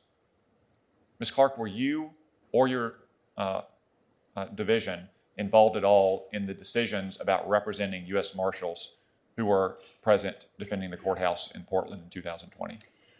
Senator, I believe that this is a matter that is most appropriate for our civil division. I'd want to get you an accurate answer. I'd welcome any I know it's questions most you have appropriate this. for the civil division. I do know that. But I'm asking you if you had any conversations in the department at any time about representing U.S. Marshals who defended the Portland courthouse. I'd want the chance to take that question back and make sure I'm getting you an accurate answer, Senator. So is your answer at the moment that you do not recall that you were engaged in any such conversations? Well, if that's your answer, that's fine. I understand you have a lot of conversations every day. I'm generally familiar with the matter that you referenced that I believe is with our civil division. I'd want to make sure I get you an accurate response, Senator. So I'm happy to take a question back to the department. I would appreciate that. I look forward to getting the answer. Senator from Arkansas is raising an issue which we've raised on the floor several times. He's put a hold on 6 U.S. attorneys and 2 U.S. Marshals. And as a consequence, their posts remain vacant. during this period of time. He is actually in the process of defunding law enforcement at the federal level. And it isn't because of anything that these individuals have done wrong or anything in their background that suggests they're not qualified. He is concerned about a case in Oregon and believes all U.S. attorneys should be held from performing their duties as a result of it. I disagree. Could I say something? Of course. I haven't had a conversation with Senator Cotton on this, but if his request of you is this simple, all you got to say is why these people are being defended or not being defended to release these holes he has on, and I haven't discussed this with him, but why is it so darn difficult to just get a simple answer to a very simple question of why you aren't doing something? Yes, Senator, I just want to make sure that you get an accurate answer. So I do want the opportunity to take that question back. I believe this is handled by our civil division. I don't know the answer, Senator. And I want to make sure that this committee has accurate answers and responses when it comes to the department's work. It's not a civil rights division issue. Senator Grassley, they have been asked to defend 74, I understand, individuals who were working for the federal government in Portland, Oregon. They've agreed to defend 70, turned down 1, 3 are under review. I assume that there are circumstances here that they have not disclosed. They certainly haven't to the senator from Arkansas because he's not brought them up. But it appears to me that we have an attorney-client privilege issue, an issue of confidentiality with these employees. They may not want to go public with this. We don't know. We just know that 6 U.S. attorneys are sitting waiting for an opportunity to serve this country in law enforcement, and they're being held up for no reason related to them personally. It is a grievance which Senator from Arkansas has with the department. So I'll just say that the fact that 70 have been approved for representation and 4 have not means that someone in the department must have reviewed these cases with particularity, and there's a reason why they're not representing the 4. And they will not give that reason. They will not give it not only to me, they will not give it to those 4 marshals and their lawyers either. And if Merrick Garland and Joe Biden thinks that they're going to get their political nominees in this department fast-tracked through the Senate while they are hanging career law enforcement officers out to dry, they've got another thing coming. And I'll just correct what the chairman said. It's not a handful of U.S. attorneys and U.S. marshals. It's every political nominee in the department, and every political nominee in the department will not get fast-tracked through this committee or the floor until these marshals get represented or until they get an answer. So the senator from Arkansas is keeping U.S. attorney positions vacant across the United States. These are individuals responsible for prosecuting crimes. He calls them political appointees or whatever he wishes. They're being chosen in the ordinary course of business just as every one of them was done under the previous president. And we're asking for the same treatment, but he says no. He wants us to somehow waive attorney-client privilege or confidentiality. I can't do that. I don't have the power to do that. I'm sure the attorney who's here, General Clark, doesn't either. Senator Ossoff. Thank you, Mr. Chairman, and thank you, Ms. Clark, for your service and your testimony. As you know, as has been discussed, HBCUs across the country and 3 HBCUs in my home state of Georgia, Spelman College, Albany State, and Fort Valley State University, all received terrorist bomb threats in February. I've been in close touch with the leadership at these schools. They are resilient institutions. The students and faculty are resilient and determined to continue their work, their learning, their enlightenment, their education in the face of these threats.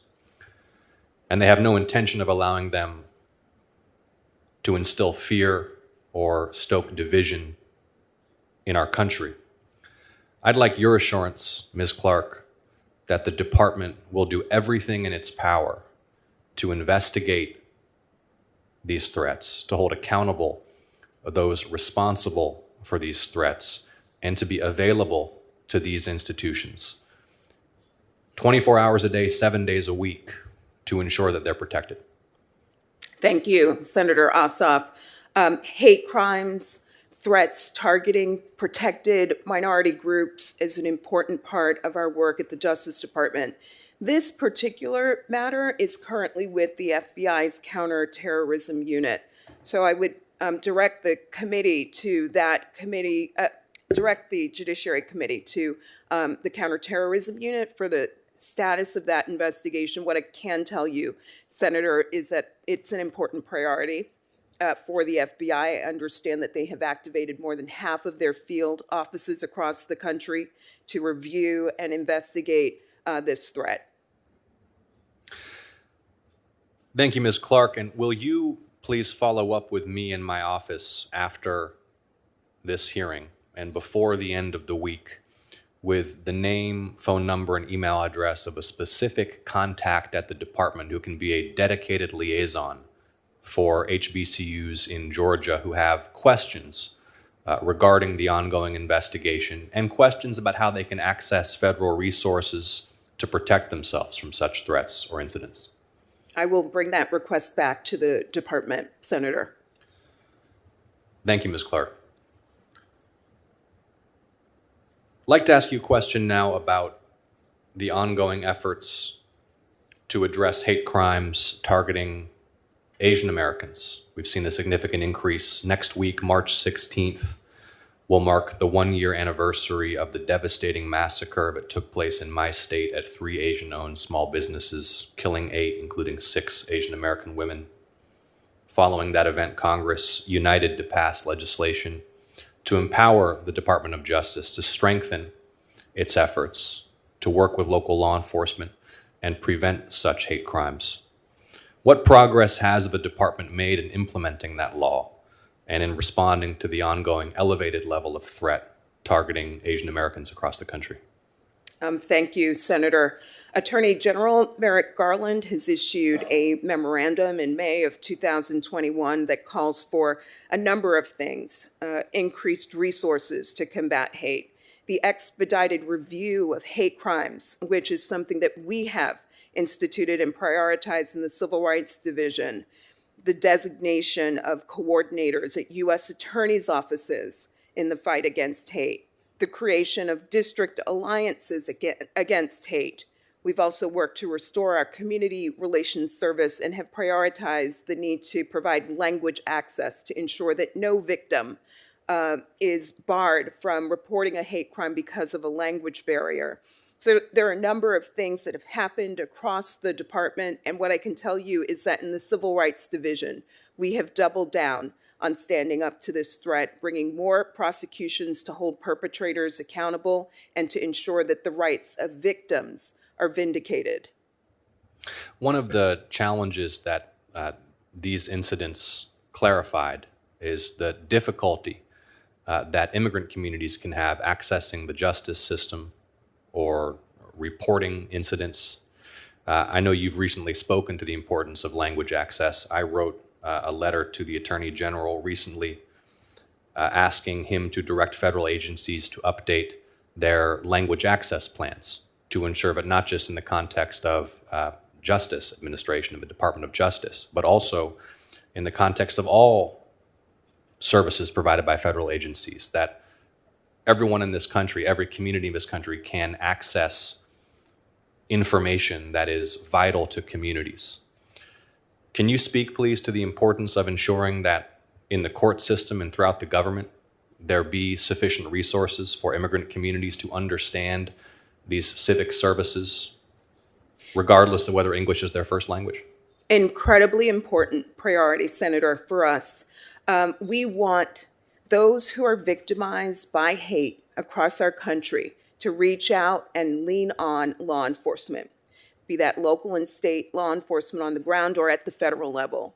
And one of the things that we have worked to do at the Justice Department is to ensure that language is never a barrier. People can go right now to our reporting portal, and we have the ability to communicate with people in multiple languages, including a number of Asian languages. We want to ensure that every victim and every witness is able to bring forth complaints, because if we don't hear from them, then we'll never fully confront and end the crisis of hate crime gripping our country. Thank you, Ms. Clark. Thank you, Mr. Chairman.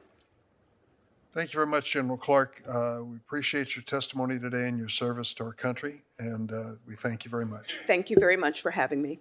We'll now call the second panel to the table. 3 individuals.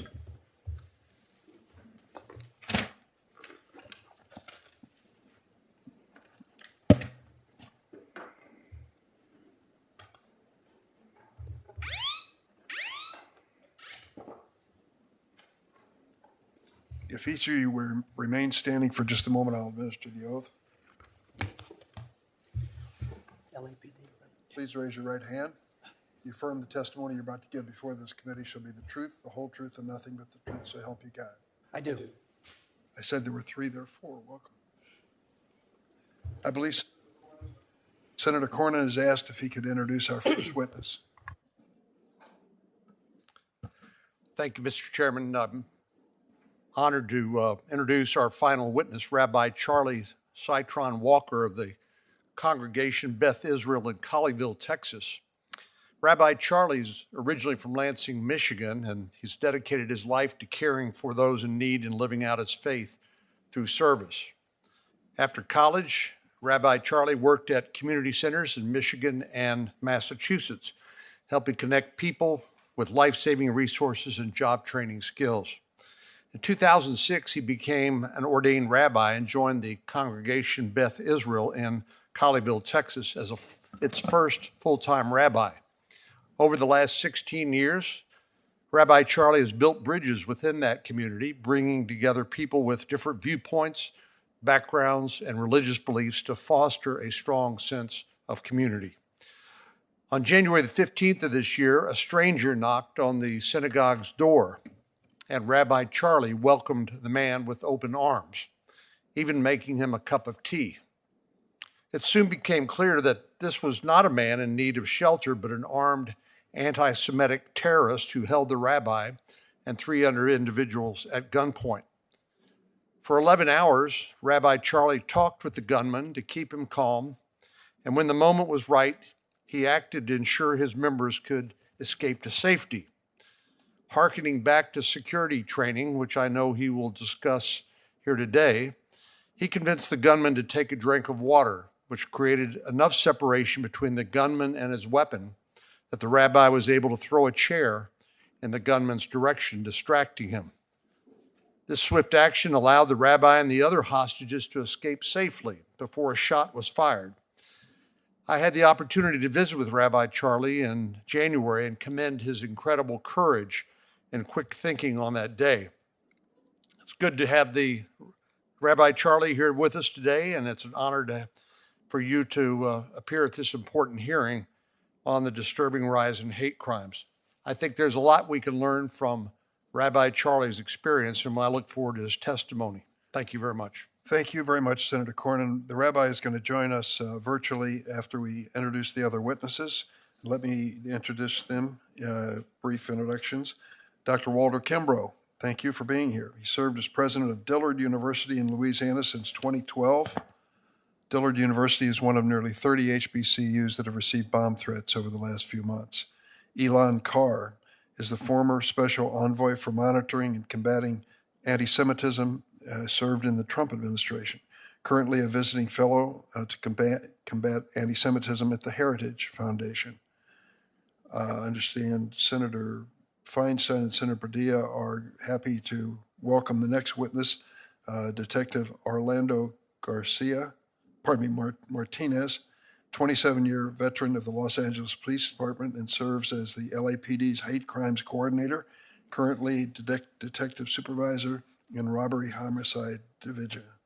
Lastly, we are joined by Ms. Maya Berry, executive director of the Arab American Institute, a nonpartisan national civil rights organization.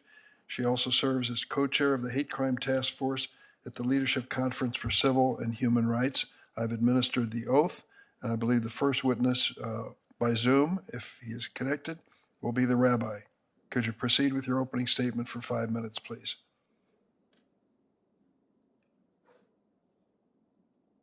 Thank you. Chairman Durbin, Ranking Member Grassley, I want to thank you for the opportunity to share some thoughts with you this morning. I'm sorry that I'm not able to be with you in person today. I want to acknowledge my senators from Texas, Senator Cornyn. Senator Cornyn, that introduction was beautiful. Thank you so much. And Senator Cruz, both who serve on this committee. Both were quite gracious to my congregation and to me personally in the aftermath of our crisis. And I'm pleased to have this opportunity to thank them for their support.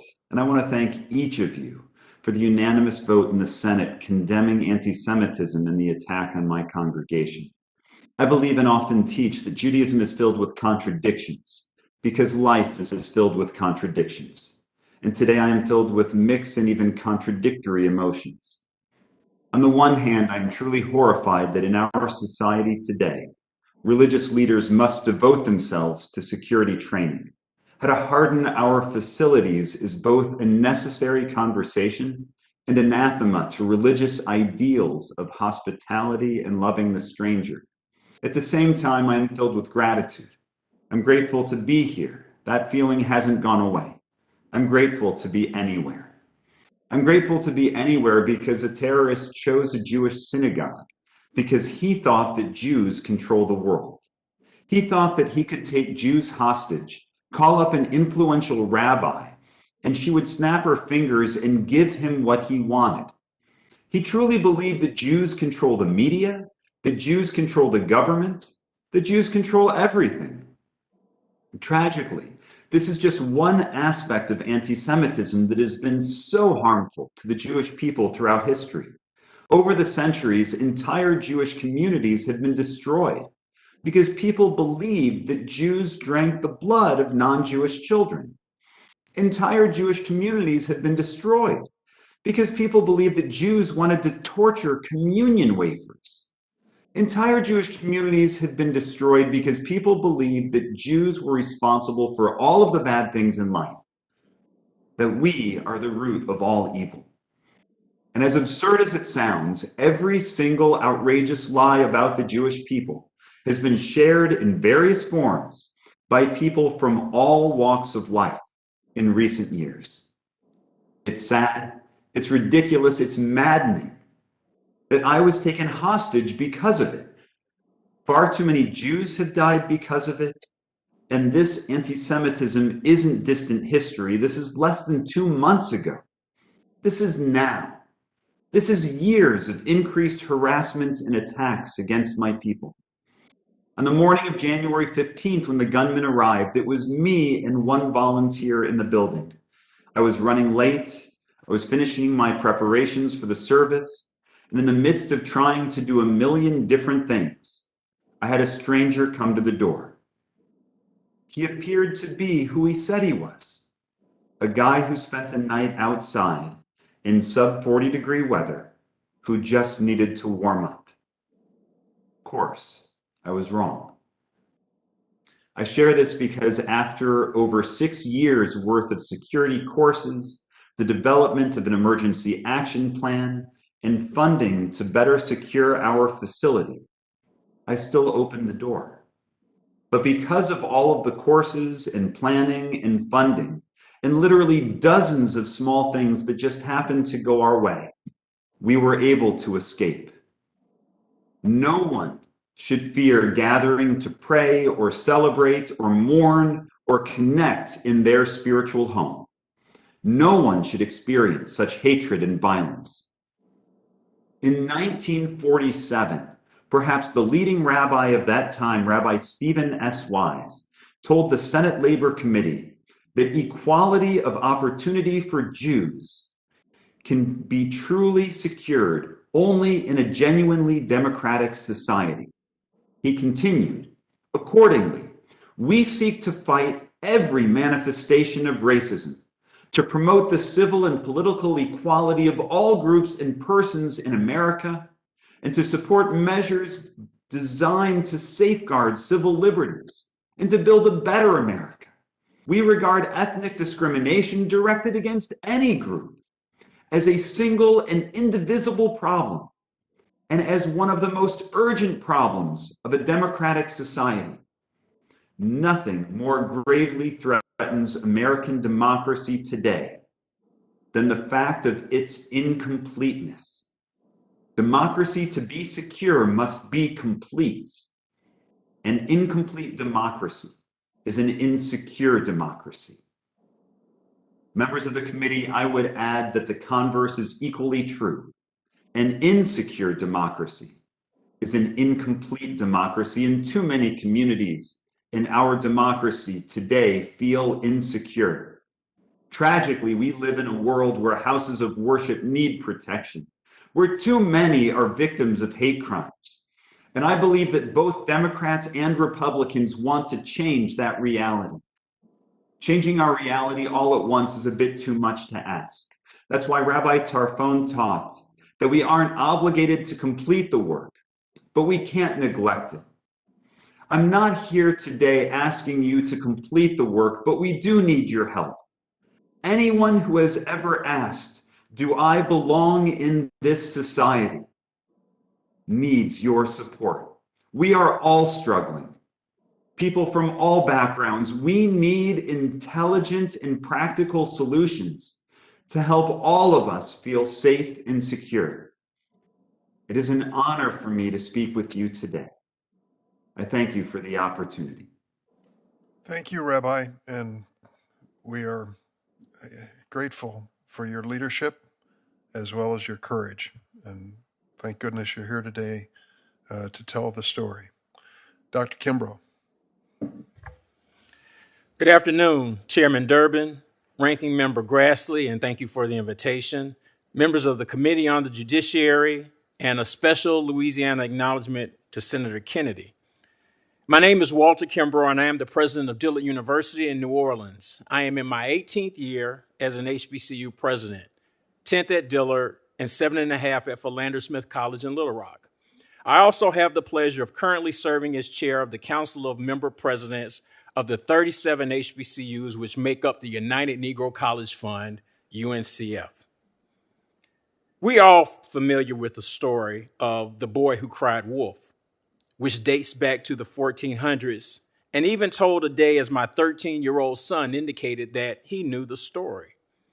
After repeated cries for help when there was no wolf, the village stops responding, the wolf shows up and eats the sheep. Over the past few weeks, I have begun to wonder, what happens if the wolf cries wolf? Since the beginning of January, we have seen an unprecedented number of threats against historically Black colleges and universities. These threats, the vast majority being bomb threats, have directly impacted almost half of the sector. For all practical purposes, every HBCU has been threatened. No other American institution has had such a large percentage of its constituency threatened. These threats have disrupted normal operations, causing classes to be canceled or hastily moved online. Unsettled students and parents already weary from the 2-year toll of COVID.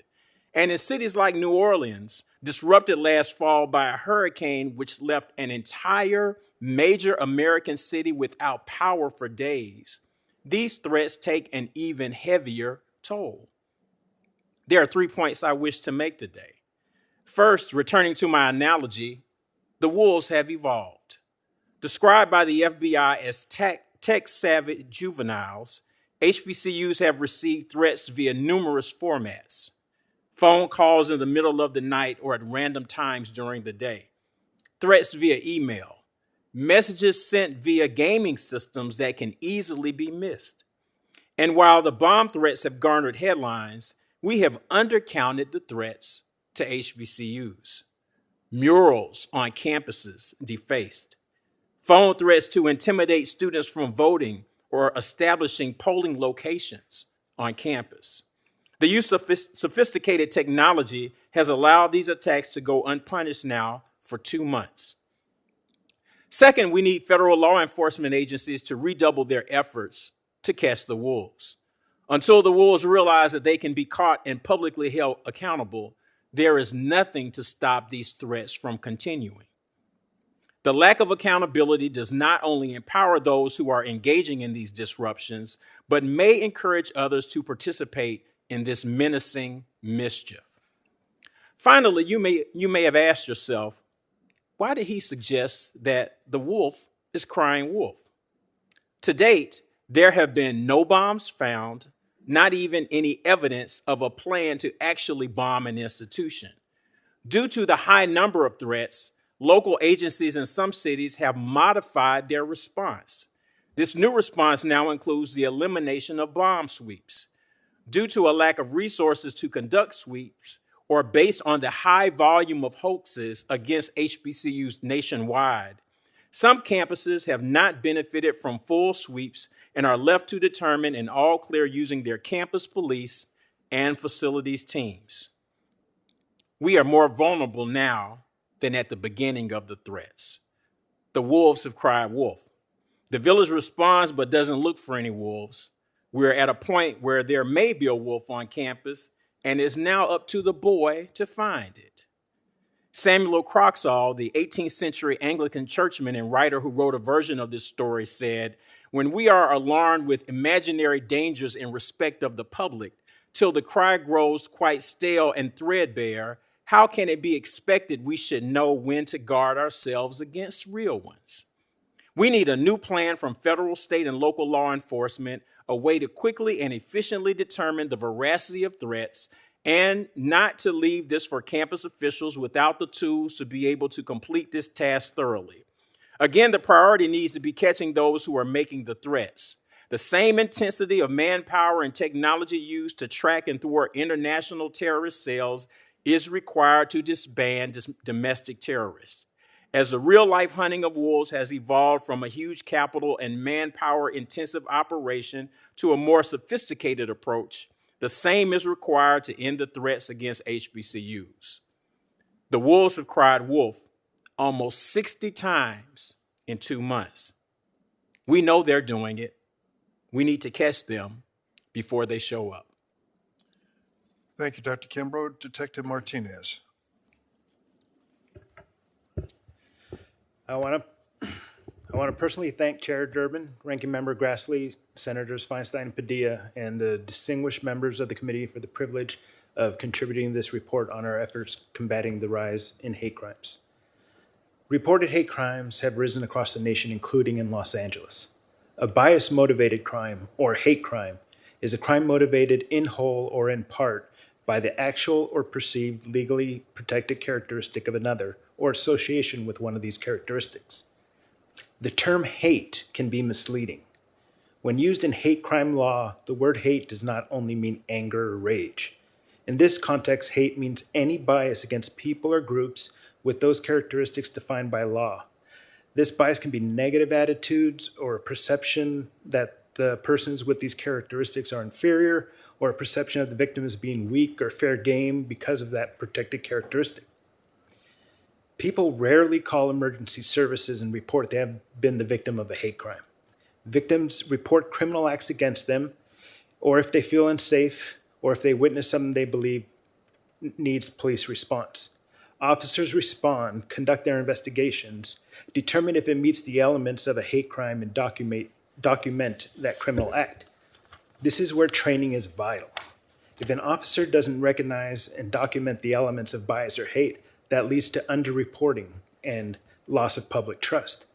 The victim's family, their friends, the communities feel they won't be taken seriously the next time they call. Recognizing that hate crimes not only affect the victim, but entire communities sharing the same protected characteristics, our officers' primary focus is ensuring victims receive the information and care needed to overcome this heinous act against them. These victims have been targeted for aspects that they cannot change nor control, and the fear of being the next target may soon spread throughout the community. Although there is no legal definition of a hate incident, it is commonly referred to as any non-criminal act, including words, directed against a person based on that person's protected characteristic. Hate incidents are differentiated from hate crimes because they do not violate criminal law. My department completes an investigative report for non-criminal hate incidents, which helps us track bias-motivated events across the city. Although these reports do not document criminal activity, they assist us to be proactive when a hotspot is identified and to prevent problems before they can become criminal in nature. We also created our own training programs from the ground up because most of the offered hate crime training programs only dealt with white supremacy, white nationalists, and homegrown extremists. In reality, most bias-motivated crimes occur between strangers on the street, and the suspects don't show any outward or obvious signs of bias before the incident. In addition to training, the department applied for and received a federal grant focused on the rise of Asian American Pacific Islander bias-motivated crimes in the city of Los Angeles. The grant will be focused on the elderly, disabled persons, and those without language or technological skills to research modern hate crime resource information. Collaboration between federal and state agencies is also key to combating hate crimes. The investigation of a hate crime involving a member of a white nationalist group led to the creation of the Los Angeles Area Hate Crimes Task Force. The task force is currently comprised of 7 LA County law enforcement agencies and the FBI. The task force has led to several successful investigations and state and federal charges and out-of-state arrests. Hate crime reporting and data collection is also critical. Correctly classifying hate crimes, documenting hate incidents, and using the data to formulate effective responses to prevent future incidents of hate will benefit not only the police agencies, but the communities they serve. In closing, although hate crimes and hate incidents continue to rise across the country and in Los Angeles, I believe that the increased reporting is a sign that residents' trust in their local and federal law enforcement agencies is increasing. Each instance of law enforcement responding effectively and compassionately will spread throughout the underserved communities, building that necessary bond of cooperation needed to protect that and the next victim. Thank you. Thanks, Officer Martinez. Mr. Carr. Chairman Durbin, Ranking Member Grassley, honorable members of the committee, thank you for convening this deeply important hearing. Senators, anti-Semitism is rising, not only overseas, but right here at home. The most recent FBI statistics show that crimes against Jews amount to 60% of all religious-based hate crimes. And recent polling conducted by the Brandeis Center found that a stunning 65% of Jewish university students surveyed felt unsafe on campus because of physical or verbal attacks, and half felt the need to conceal their Jewish identity or support for Israel. These findings are truly alarming. But rather than dwell on the extent of the problem, allow me to respectfully propose 7 tangible measures that, if implemented, would go a long way to reversing this terrible trend. First, we should develop online tolerance programs for criminal defendants who show signs of radicalization.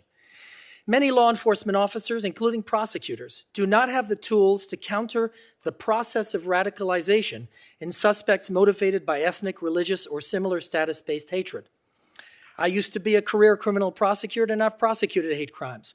When I prosecuted cases where hatred of the victim's identity was a factor, I would never close such a case before requiring the individual to undergo a tolerance program. In Los Angeles County, we're fortunate to have the Museum of Tolerance, a wonderful institution to which I personally have sent defendants and which makes a life-changing impact on those who experience it. But most counties or federal districts don't have access to an institution like that. The federal government can make a critical difference here by developing and assisting states to develop online tolerance programs of equivalent efficacy. Second, we should enforce Title VI of the Civil Rights Act in cases of anti-Semitic discrimination and harassment on campus. President Obama's education guidance made clear that Title VI prohibits anti-Semitic discrimination, and President Trump issued an executive order that further clarifies the application of Title VI to protect Jewish university students. Yet despite this bipartisan consensus, OCR at the Department of Education has been slow to adjudicate Title VI complaints involving anti-Semitism. This should be rectified at once. Sadly, campuses have become hotbeds of hostility toward Jews and Jewish identity, especially when related to Zionism and the State of Israel. When that hostility gives rise to harassment and discrimination, we must apply the law to protect Jewish students. Third, we should adopt the International Holocaust Remembrance Alliance, or IHRA, definition of anti-Semitism. Defining anti-Semitism is a critical first step in combating it, and the IHRA definition is the global standard for doing so. It's a tool of education, not of censorship. Its greatest utility lies in its inclusion of 11 examples of contemporary manifestations of anti-Semitism, which allow us to understand the different forms that anti-Semitism can take. Once adopted, the IRA definition should be used in training programs, especially for law enforcement personnel and university administrators. Fourth, the Department of Homeland Security should improve, expand, and streamline its nonprofit security grant program. Senator Coons mentioned this in the earlier panel. It's of critical importance that potentially targeted community institutions be able to make the investments to protect themselves. An expansion and improvement of NSGP is an essential step in achieving this. Fifth, we should devote resources to countering the torrents of hate on the internet and social media without violating free speech protections. To address this challenge within the framework of the First Amendment, Secretary Pompeo and I convened the first ever U.S. government-sponsored conference focused on combating online hate. A number of solutions were presented. We should continue to encourage this work through follow-on conferences, working groups, and grants because there can be no solution to rising anti-Semitism that does not also focus on the primary vehicles through which hatred is currently being propagated.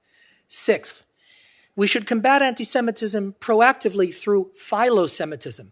No battle can ever be won only by playing defense.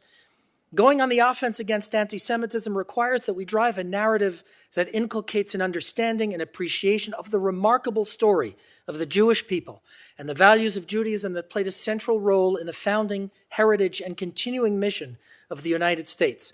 Jewish American Heritage Month is a key vehicle for doing that. It has to be made impactful. Seventh and finally, we should formalize the Special Envoy's domestic mandate. During my time in office, in addition to my overseas statutory role, the White House requested that I work with the interagency to focus on domestic anti-Semitism as well. We cannot be successful in combating domestic anti-Semitism unless we place someone in charge of it. The last White House determined that the special envoy should be that person rather than another government official because of the global character of anti-Semitism, the borderless nature of the internet and social media, the special envoy's expertise and staffing, and the need for coordinated messaging and policy. But this was never formalized in the last administration, and Congress now has the opportunity to do so. Senators, these 7 measures do not exhaust the list of what can be done, but they represent attainable actions that will likely produce far-reaching results. If we focus on achievable steps such as these, I'm confident that we can roll back the scourge and build that better future that our children so richly deserve. Thank you for your time. Thank you, Mr. Carr. Ms. Berry? Chairman Durbin, Ranking Member Grassley, and distinguished members of the committee, thank you for convening this important hearing and for including our perspective. A core belief of the Arab American Institute is that for our country to live up to its ideals, we must ensure strong civil rights and civil liberties protections for all. For more than 35 years, AI has worked to empower Arab Americans, combat discrimination and bias, improve hate crime data collection and reporting, support efforts to improve government oversight and accountability, and defend the rights of all, including the rights of the most vulnerable among us who've been targeted by hate. As is clear from the convening of this hearing, this committee understands our country continues to experience an increase in hate crime, and we must formulate a better policy response to combat it. To adequately respond, including prevention efforts, we must have a full understanding of the threat targeted communities are facing, and that requires accurate hate crime data collection and reporting. It is established fact that we do not have that. While my written testimony offers a thorough discussion of the problems of flawed hate crime statistics and what we can do about it, I want to take this opportunity to highlight a few key takeaways from the FBI's 2020 data. With a reported 8,263 hate crimes in 2020, we have a 13% increase over 2019, and the highest annual total since 2011, when hate crimes against Arab Americans, American Muslims, and those perceived to be Arab or Muslim surged in the wake of the 9/11 terrorist attacks.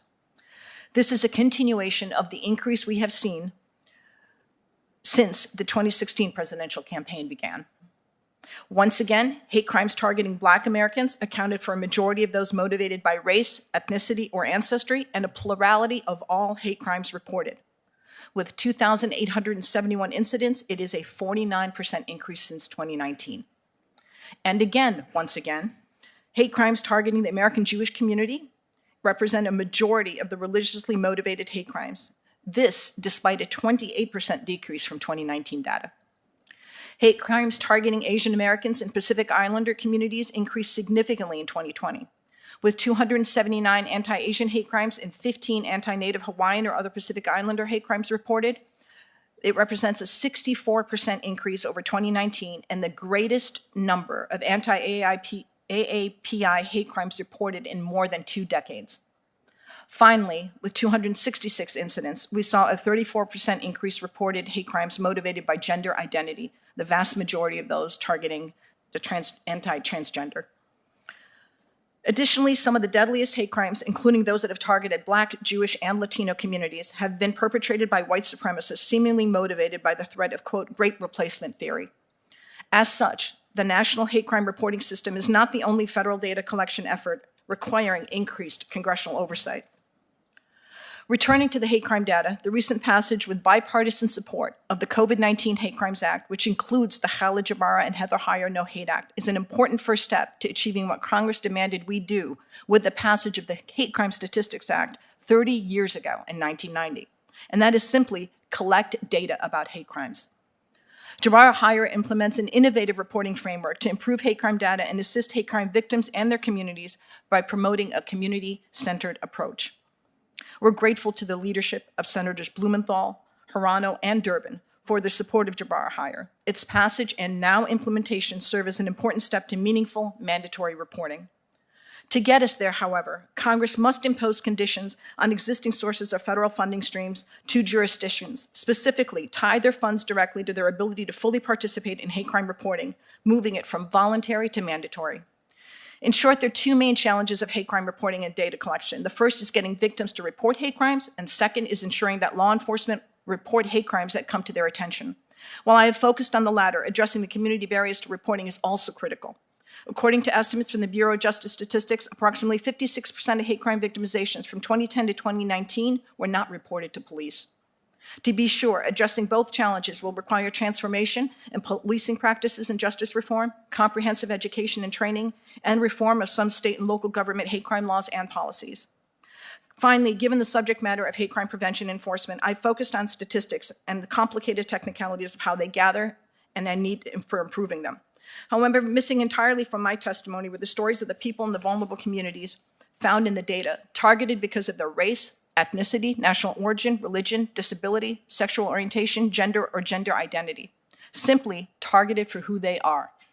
So as we collectively work to improve our policy, we must remember that it must be done because individuals and communities are not free if they're subject to bias-motivated hate and violence. As elected officials, you must lead to change policy. Recognizing the limits of legal policy responses to hate violence, you must also lead in condemning bigotry in all its forms, including refraining from putting forward discriminatory policy proposals. That, too, is our collective responsibility. And the ability of Rabbi Charlie's congregation to worship safely at their synagogue, or Dr. Kimbrough's students to attend classes freely of threats, that is what is at stake. They and other vulnerable communities targeted are not abstract data points. They're people harmed by hate crimes, and we must do better to protect them. Thank you for the opportunity to appear before you today, and I look forward to your questions. Thanks, Ms. Berry, and thanks to every member of the panel. We could certainly get into a discussion that would go on for a long time with the issues that you've raised. I'll try to just highlight a couple that come to mind. Detective Martinez, I don't need to tell you that the focus at Spotlight has been on law enforcement when it comes to community relationships, prejudice of purported prejudice against some officers in their treatment of individuals. When you are in the process, you've done this for 27 years, when you're in the process of trying to square the new recruit with the job ahead of them and understanding the power that they have and also the vulnerability they have, how do you screen or how do you train to try to take bias out of the equation?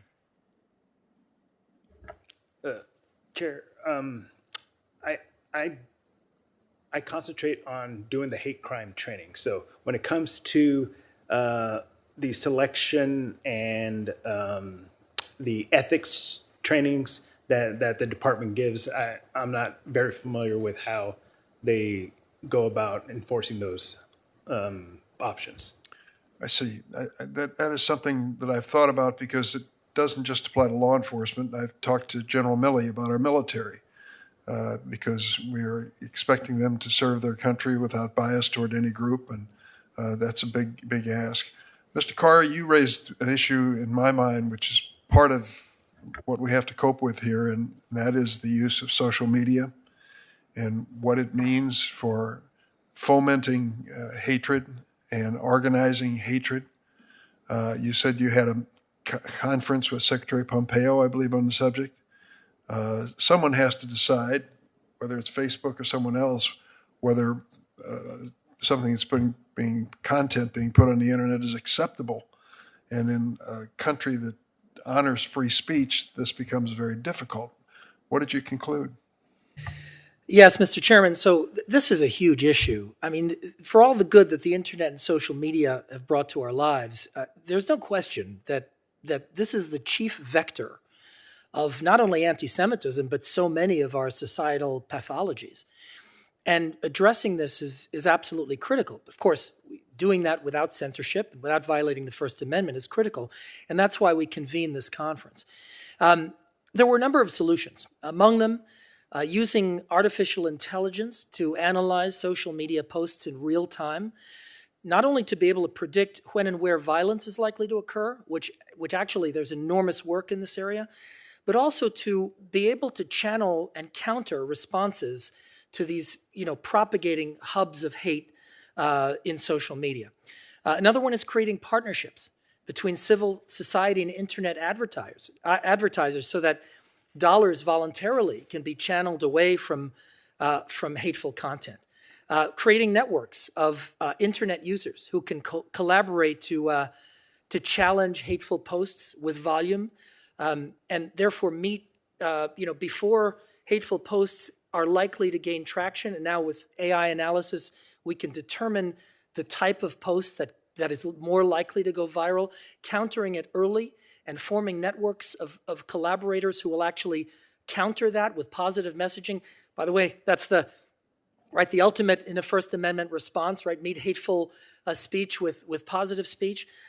That's productive. And then finally, using social media and the internet as platforms to educate users, to educate Holocaust deniers about the Holocaust, using credible third-party platforms like the Holocaust Museum, which has remarkable material on this, or IRA. I talked about the importance of IRA. One of the things we said in our conference is how important it would be for the large internet platforms and the tech companies to adopt the IRA definition. Again, not as a tool of censorship, but as a tool of education, so that users can be educated. These are all solutions that can work and that have worked, but we need to encourage this and continue following on this sort of work. Thank you. Ms. Berry and Rabbi Charlie, I want to ask you both the same question. I believe that those of us sitting on this side of the dais have a particular responsibility too as elected officials. Our language, our treatment of individuals is being watched, and it's a teaching moment whether we know it or not. There have been some extraordinary examples of good behavior, and let me first start by crediting a member of the other party. And I thought the President George W. Bush, after the 9/11 incident, and his statement about the people of the Muslim religion was an exceptional moment in our history. He said the right thing at the right moment, and I think it really, it didn't solve all the problems, but it put us in the right direction. I'd like to ask you, Ms. Berry, as well as Rabbi Charlie, to comment on the role of leadership, political leadership in particular, when it comes to the fomenting or discouraging hate. Should I defer to the rabbi first? You want to go first? Certainly. You turned off your mic, I think. There we go. Thank you, Chairman Durbin. You're exactly right. Those statements, those words post 9/11, I think helped save people's lives. This body and the House of Representatives, both within days of the attacks, also passed congressional resolutions saying not to scapegoat Arab Americans, American Muslims, South Asians, and others in response to that. When I talked about the increase in hate crime that we've been seeing, you can track it from the 2016 presidential campaign to now.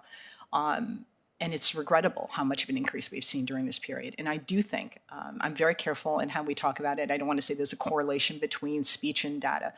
But there is a particular problem when this language emanates from policyholders, emanates from the highest elected officials that we have. It almost allows someone to think that their targeting of this individual is perhaps the right thing to do. So in my community, we saw it post-oil embargo in the 70s. In the Asian American community, it's experiencing it now. You do have it as a response to people saying COVID-19 can be blamed on you. And it's a detriment, it's harmful, and it really does impact people in their livelihood. Thank you. Rabbi Charlie, would you like to comment? Please. Thank you, Chairman Durbin. I really appreciate the opportunity. This is a really important point because this was what happened in our synagogue was a situation where someone actually believed outrageous rhetoric, lies about the Jewish people. When it comes to hatred, interrupting that hatred matters. Having the Dallas Holocaust and Human Rights Museum gives great credence to this notion of upstanders and the idea of not bystanders, but upstanders who will intervene, who not only will watch their language from the outset, but intervene and point out that and educate and teach people that the language that they're using can actually be really harmful. It's a lot to ask, unfortunately. I don't know if it's a lot to ask. I guess I would say that if we could all tone down the rhetoric and focus on solving problems instead of trying to win political points, that would be a benefit to all of us on all sides of the aisle.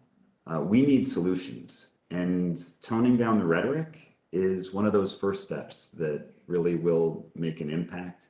Toning down the hatred, and when we see it, to condemn it in all forms would make a big difference.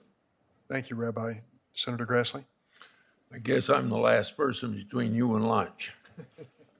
Mr. Carr, I was very disappointed the FBI didn't immediately recognize the Colleyville attack was a hate crime against Jewish people. Is it correct that many international terrorism movements contain an anti-Semitic ideology? And should the government consider possible hate motives when investigating terrorists? Thank you, Ranking Member Grassley. You could not be more correct. If you look at those movements today that have as a core defining ideological feature anti-Semitism, those movements are not only threats to Jews, they certainly are that, but they're really threats to America and to civilization. Of course, the Islamic Republic of Iran, Hezbollah, Al-Qaeda, ISIS, these are movements that are defined through anti-Semitism, and they are deep, profound threats to all of us, which is why fighting Jew hatred is not only about protecting Jews, it really is about championing American values and protecting all of us. You had mentioned in your questioning of Assistant Attorney General Clark exactly this point about the initial FBI statements following the Colleyville crisis, and I think that's a very apt point. You know, training law enforcement, and she mentioned this as well in her answer to you. Training law enforcement personnel is very important. Well, again, we have a global standard definition of anti-Semitism, which, if we adopted it and used it, could be used to train law enforcement officers, prosecutors, and investigators, which would likely avoid the kind of confusion, let's say, that followed the Colleyville attack. So I think this is really a case in point of how important it is to use a vehicle like the IRA definition of anti-Semitism in training, and not only for law enforcement, by the way, for campuses and university administrators. Universities now have become the front lines in many cases in the battle against Jewish students. And it's very important to use IRA, again, as a tool of education, not of censorship. Mr. Martinez, I understand that you have observed an uptick in hate crimes in Los Angeles, and you're the coordinator there for that sort of investigation. where are you observing that hate crimes are up most, and who is emboldened to commit those crimes? Thank you, Ranking Member Grassley. Yeah, so hate crimes are up across the board. When they've been continuously up for the past 5 years, increasing, except for anti-religion, which declined slightly last year because of the pandemic. Our biggest increases, percentage-wise, would be against the AAPI community in Los Angeles. Our highest numbers are against the Black community in Los Angeles. However, it's not, we don't have white nationalists, white supremacists coming into the city. What we have in our urban areas is we have resident on resident committing hate crimes against each other. One of the things I like to point out is our definition of a hate crime would not qualify for federal prosecution. The federal has this very strict standard of the but-for, where it has to be, it wouldn't have happened without the bias motivation. Our state and a lot of states have different classifications. We're usually second. Los Angeles is usually second in the nation to New York every year. And we report our hate crimes as we classify them, not as the federal government would classify them. So when we talk about training, we can't go by federal training for our situation. Okay. And Rabbi, I won't repeat what everything's been said about your bravery, but it's quite obvious and work to save everybody that was in your congregation. So this simple question, what would you most recommend to other houses of worship to be prepared for the worst? I would recommend security training. I would recommend, well, all of us work towards changing our reality. Our current reality is something that we need to work on. I would recommend again, for us, for our successful resolution, we were blessed to have really positive relationships between us and our local police department, which not every community has. We need to work on those relationships. They have been in our building, they knew our situation. The relationship between our local police department and the FBI and our relationship with the FBI was incredibly valuable. To go through those courses, to develop those security action plans, those emergency action plans, which are not just good in terms of hostage situations, they're good in terms of a fire or a tornado or any situation that might be of concern in a house of worship. The increase in the nonprofit security grant program is hugely important. It's hugely needed, especially for smaller congregations like mine, smaller congregations that don't have a dedicated staff person to spend hours and hours and hours going through the bureaucracy and writing the grants. It's very challenging to streamline that process, especially for smaller congregations. There's a number of things that could help, and there's a number of actions that houses of worship can take, as can Congress and our government. But that support between national, state, local governments and our houses of worship, it really means a great deal. We need that communication, that support, that relationship. It matters. It matters a great deal, and it truly, ultimately helped to save our lives. Senator Blumenthal. Thanks, Mr. Chairman. Thank you all for being here. This panel has been very meaningful, and I think one of the lessons for us is, Detective Martinez, that we need to support and resource our law enforcement, most especially police on the ground, who assist synagogues, mosques, places of worship, as well as other potential targets of hate crimes. And I know that you have spoken very forcefully about this topic and the kind of training and insight that are necessary to identify hate crimes and investigate and prosecute them successfully. And I believe you would agree that online hate often leads to acts of violence in the real world, correct? You're nodding, which I take as an agreement. That's an agreement, yes. And that we need to monitor and even police online hate so as to know and anticipate when it may appear as it did in Colleyville in the real world. Yeah, having the resources to... One of the things that law enforcement does not do well is being proactive. And having those resources to be proactive and to try to prevent these things before they happen would be a great help and mitigate some things that we cannot control and some things that we can. We have money in the omnibus that will go to police organizations and law enforcement, local police departments, as well as states, and to community organizations. They're important to support as well, correct? Very important. One of the things that we do not have is manpower. In Los Angeles, we partner with the Anti-Defamation League, and they are wonderful at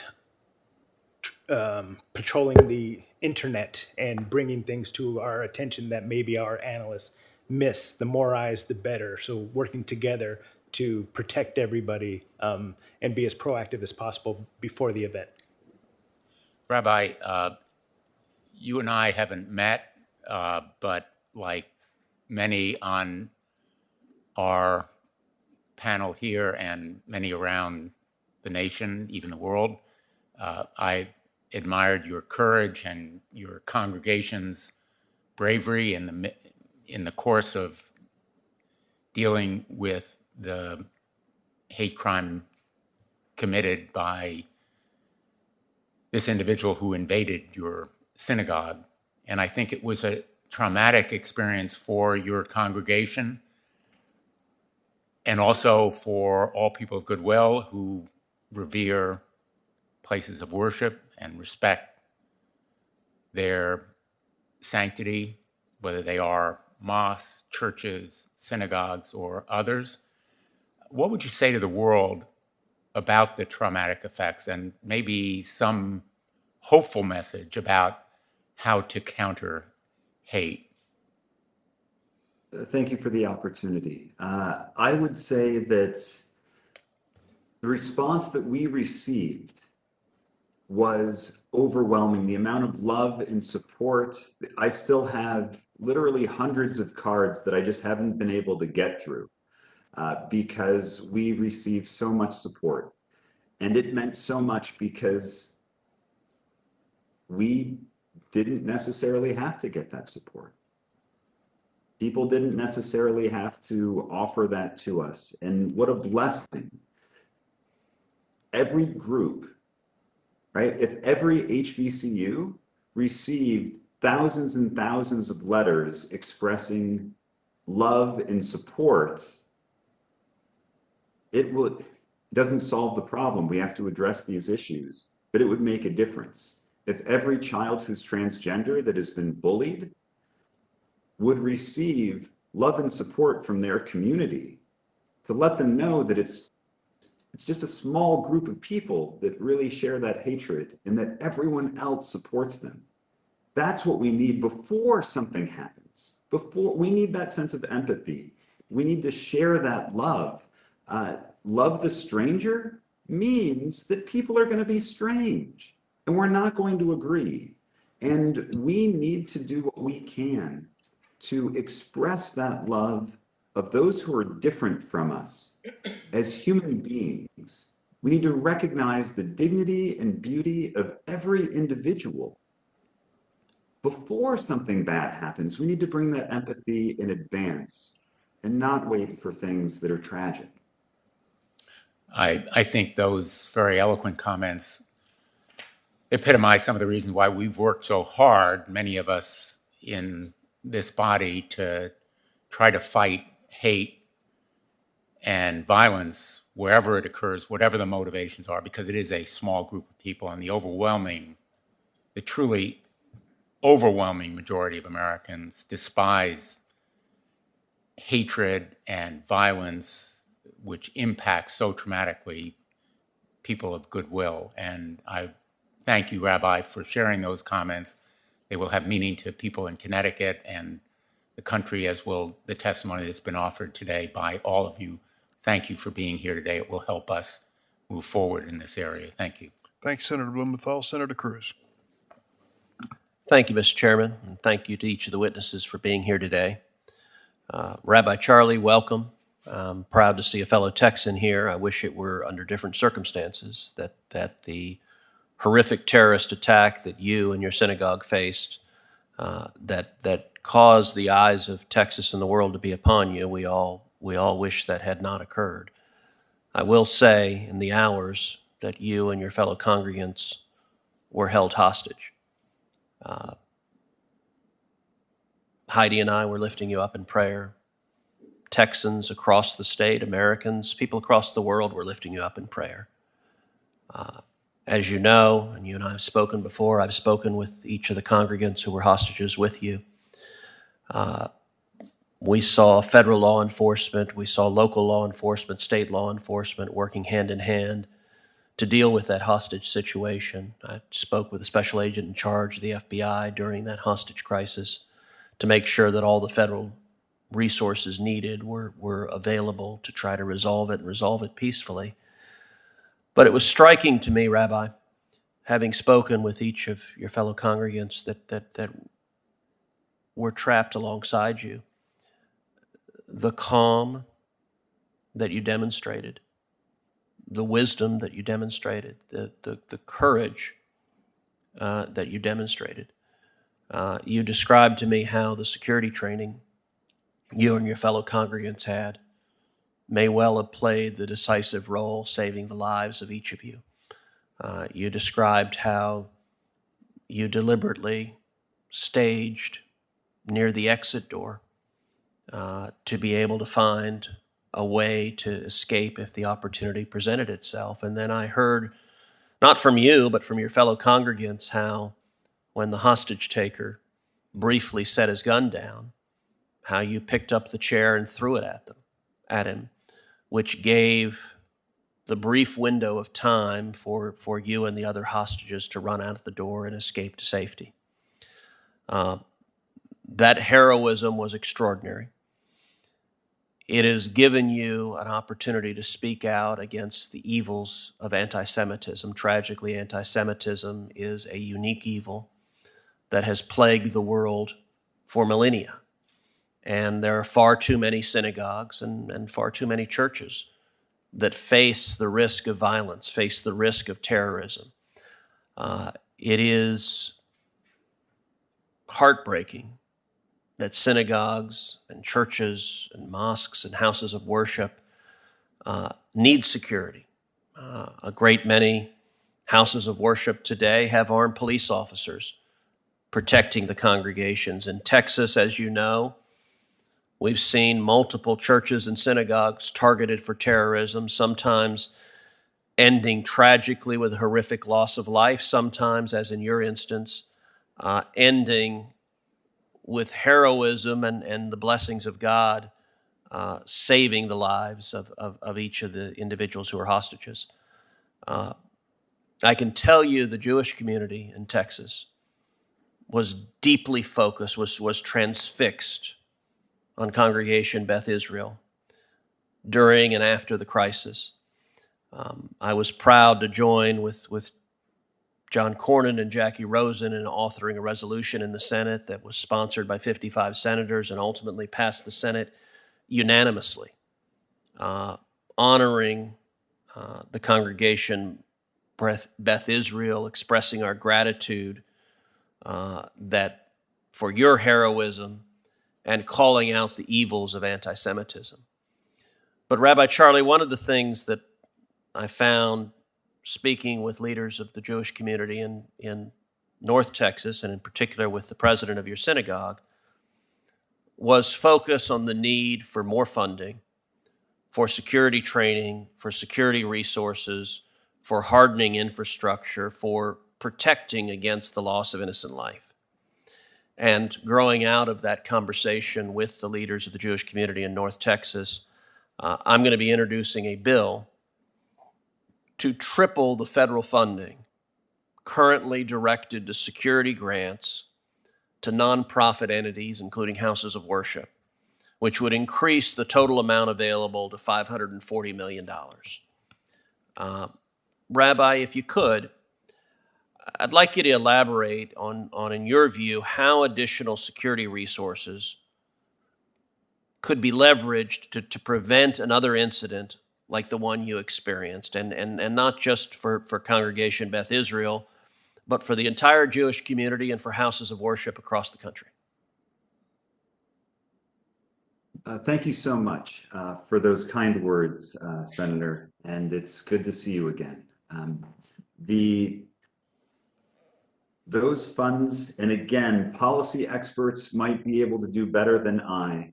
I know that more funds are needed, that it is horrible that we live in this world where those funds are needed. It is horrible that we live in a world where our children, as a part of their normal lives, have lockdown drills. That's a horrible thing. And yet that's the reality that we live in, and we have to respond to that reality. And we need everything from, again, especially in smaller congregations like mine, funds for security officers, funds for security cameras that are up to date, that are digital as opposed to analog, that are high quality. There are other security opportunities that each congregation really needs to focus in, to talk with local law enforcement, to develop those relationships, to do walkthroughs. And we have great appreciation for the Secure Communities Network. We have great appreciation for the FBI. We have great appreciation for the local police department and the ADL, all of whom have helped us develop our security plans. And the idea is that for each congregation has to tailor it to them and their needs. I will say that those funds, as a part of that funding, there needs to be support for smaller congregations like mine. We need help with writing those grants, working through that bureaucracy. We need the assistance of state government, of the federal government, to make sure that we don't just look at all the paperwork and give up. It's wonderful to have the funds available.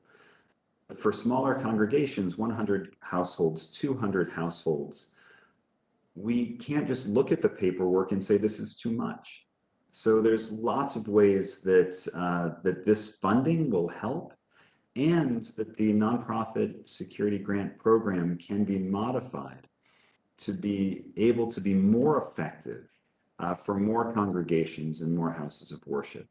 The idea of tripling funding in and of itself is incredible, and I would encourage I would encourage passage of such a bill. And I would also encourage the tweaking of the program so that it can run as effectively and efficiently as possible. Thank you. Thank you, Rabbi, and that is helpful and productive advice. Senator Padilla. Thank you, Mr. Chair. Colleagues, just continuing on some of the themes that have been explored throughout the morning.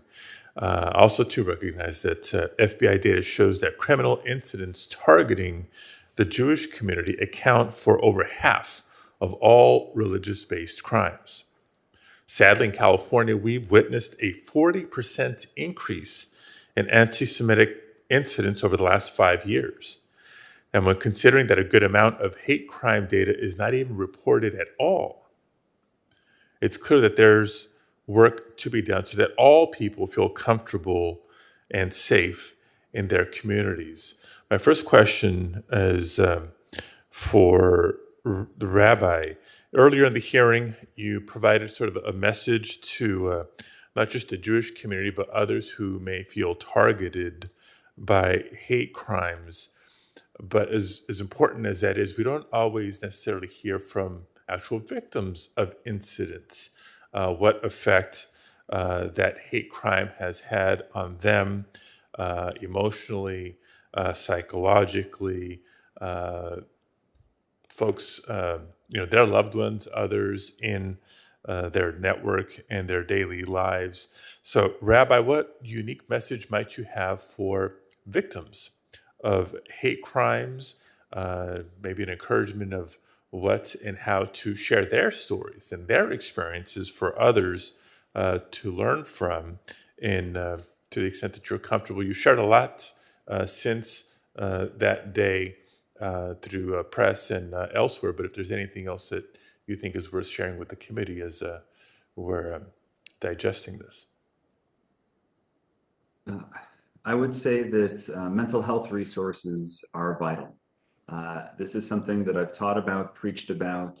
We know that mental health is a huge issue, and people need to know and need to be encouraged, from law enforcement to the victims of crimes, to the fact that in this instance, let me just go back before Colleyville, when Tree of Life happened, when the shooting at Tree of Life took place, all of us were impacted.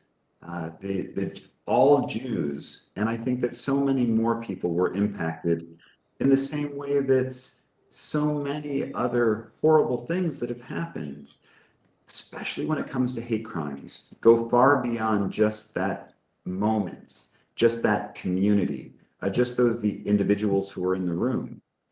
That's the damage of hate crimes that was mentioned previously by another panelist.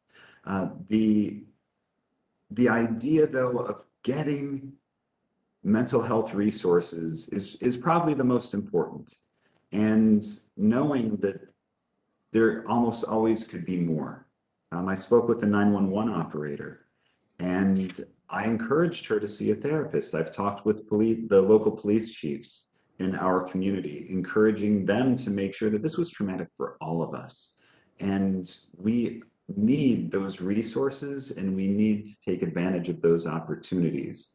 Mental health is one of the most important ways. Caring for our mental health is the most important way to do so, to help with that, to help those who have experienced trauma, whether they were in the room or not.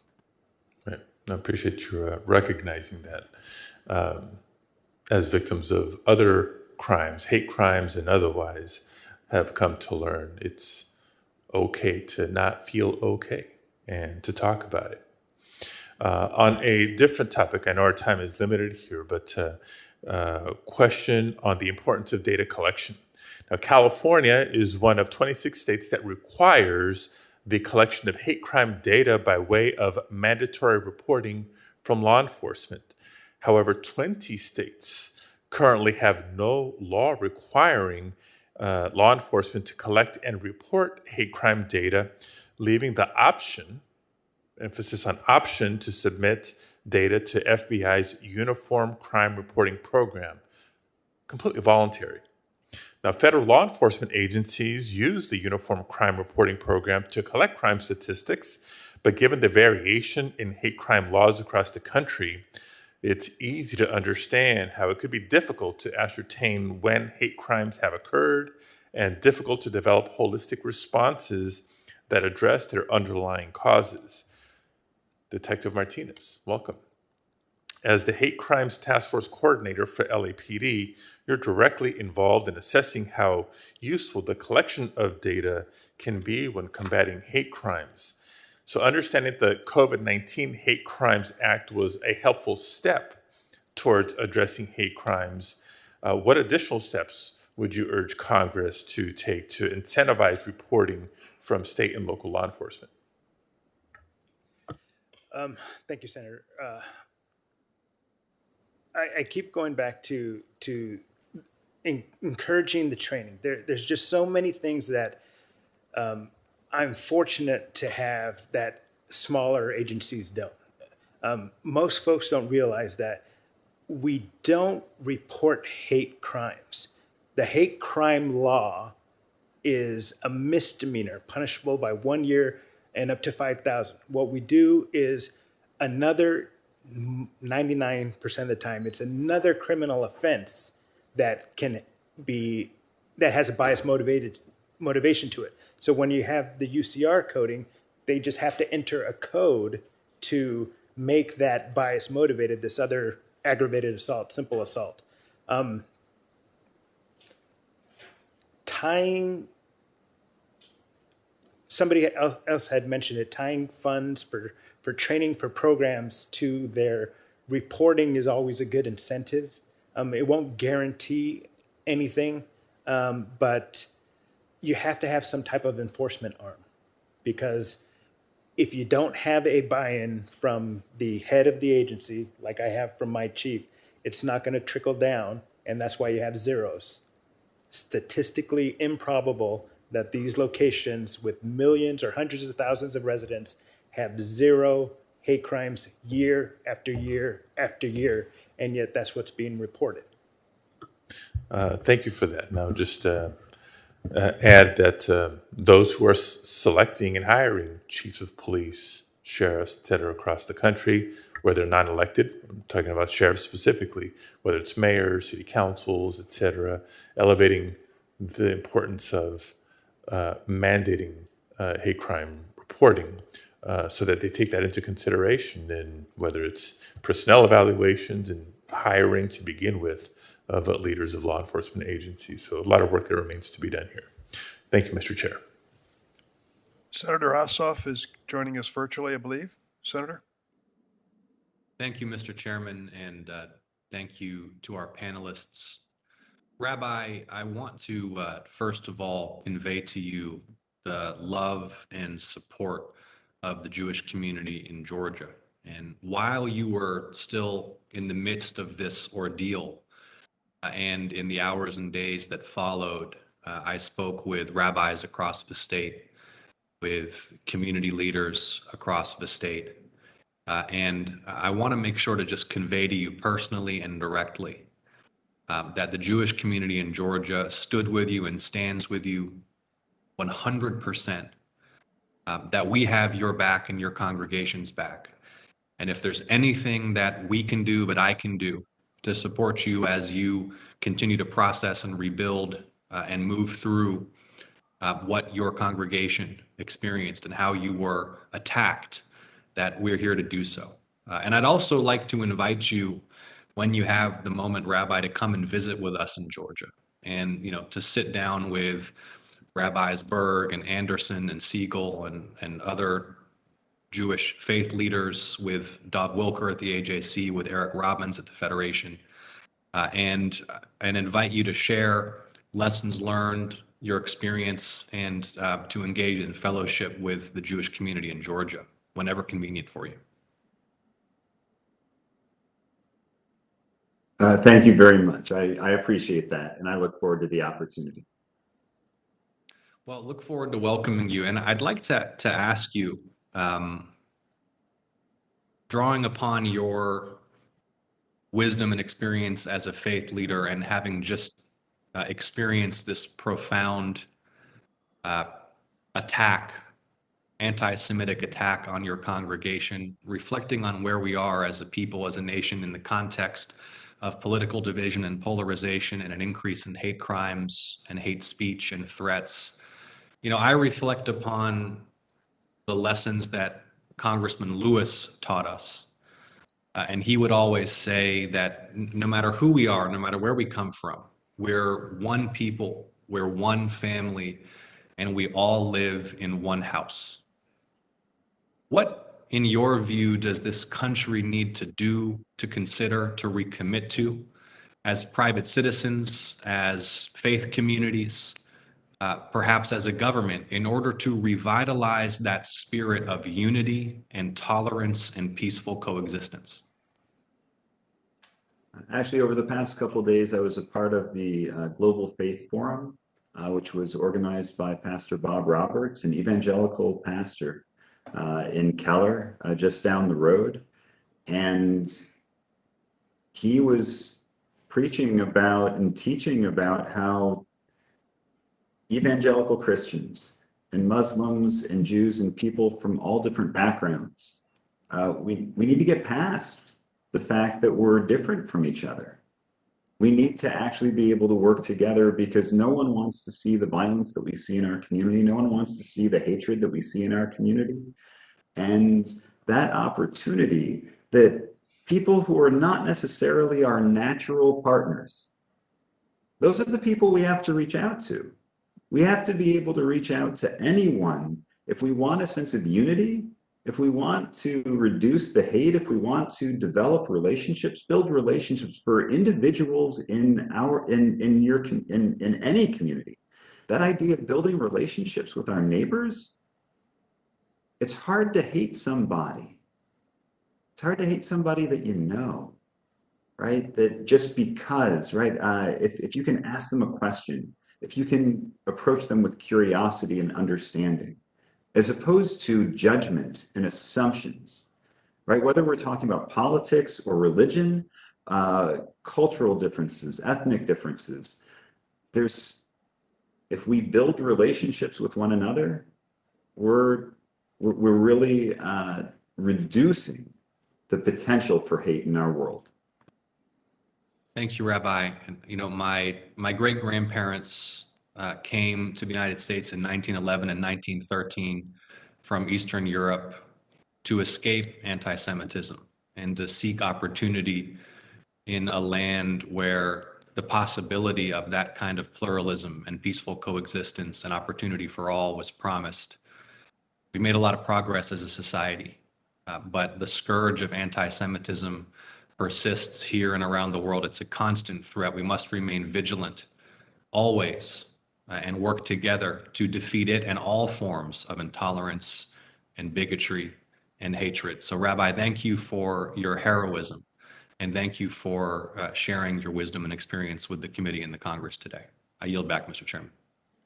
Thank you, Senator Ossoff, and I want to thank this panel. Dr. Kimbrough, thank you for coming. There weren't many questions sent your way, but believe me, your testimony on behalf of the historically black colleges and universities was heartfelt and acknowledged by many of the members, and we thank you for that. I'm sorry for what your students and faculty and administrators have experienced. And to the entire panel, the Rabbi, Detective Martinez, Mr. Carr, and Ms. Berry, thank you for joining us today. I have one thing I'm going to put into the record here for clarity. Senator Cornyn entered a brief into the record that had Assistant Attorney General Clark's name on it. It related to a lawsuit filed, Students for Fair Admission versus the President and Fellows of Harvard College. Senator Cornyn, I believe, was entering that in the record to indicate that Attorney General Clark had actually been shown as a party to this lawsuit when she said otherwise before us. Turns out that the brief that was filed by Senator Cornyn was filed, for sure, but it was realized within 2 hours that it was mistaken, that her name should not have been included. So I'm asking consent to enter into the record the actual brief filed 2 hours later that is before the court, Supreme Court of the United States, and does not include Attorney General Clark's name. Clearly a misunderstanding at the department level, which led to today's exchange. This corrected brief was filed after they realized the initial mistake. It is the correct brief. It does not include General Clark's name. And we've entered it into the record at the request of the Department of Justice. And so, thank you all for being here and for patiently waiting for an opportunity to testify on this critically important issue. I'm afraid to say that it's likely to come back to us in many forms in the future, but that doesn't stop us from doing our job to make sure that all the crimes that are committed are accurately reported and responded to in an appropriate fashion. And as this last panel and the questioning that came to the panel reflected, that we also look beyond the crimes to the hate itself and decide how in America, in the world, we can do our best to moderate or alleviate it. Even though we know we'll never have a perfect solution, it's our God-given duty to do our best to try. So the hearing of this committee will stand adjourned, and I thank this panel again for their testimony.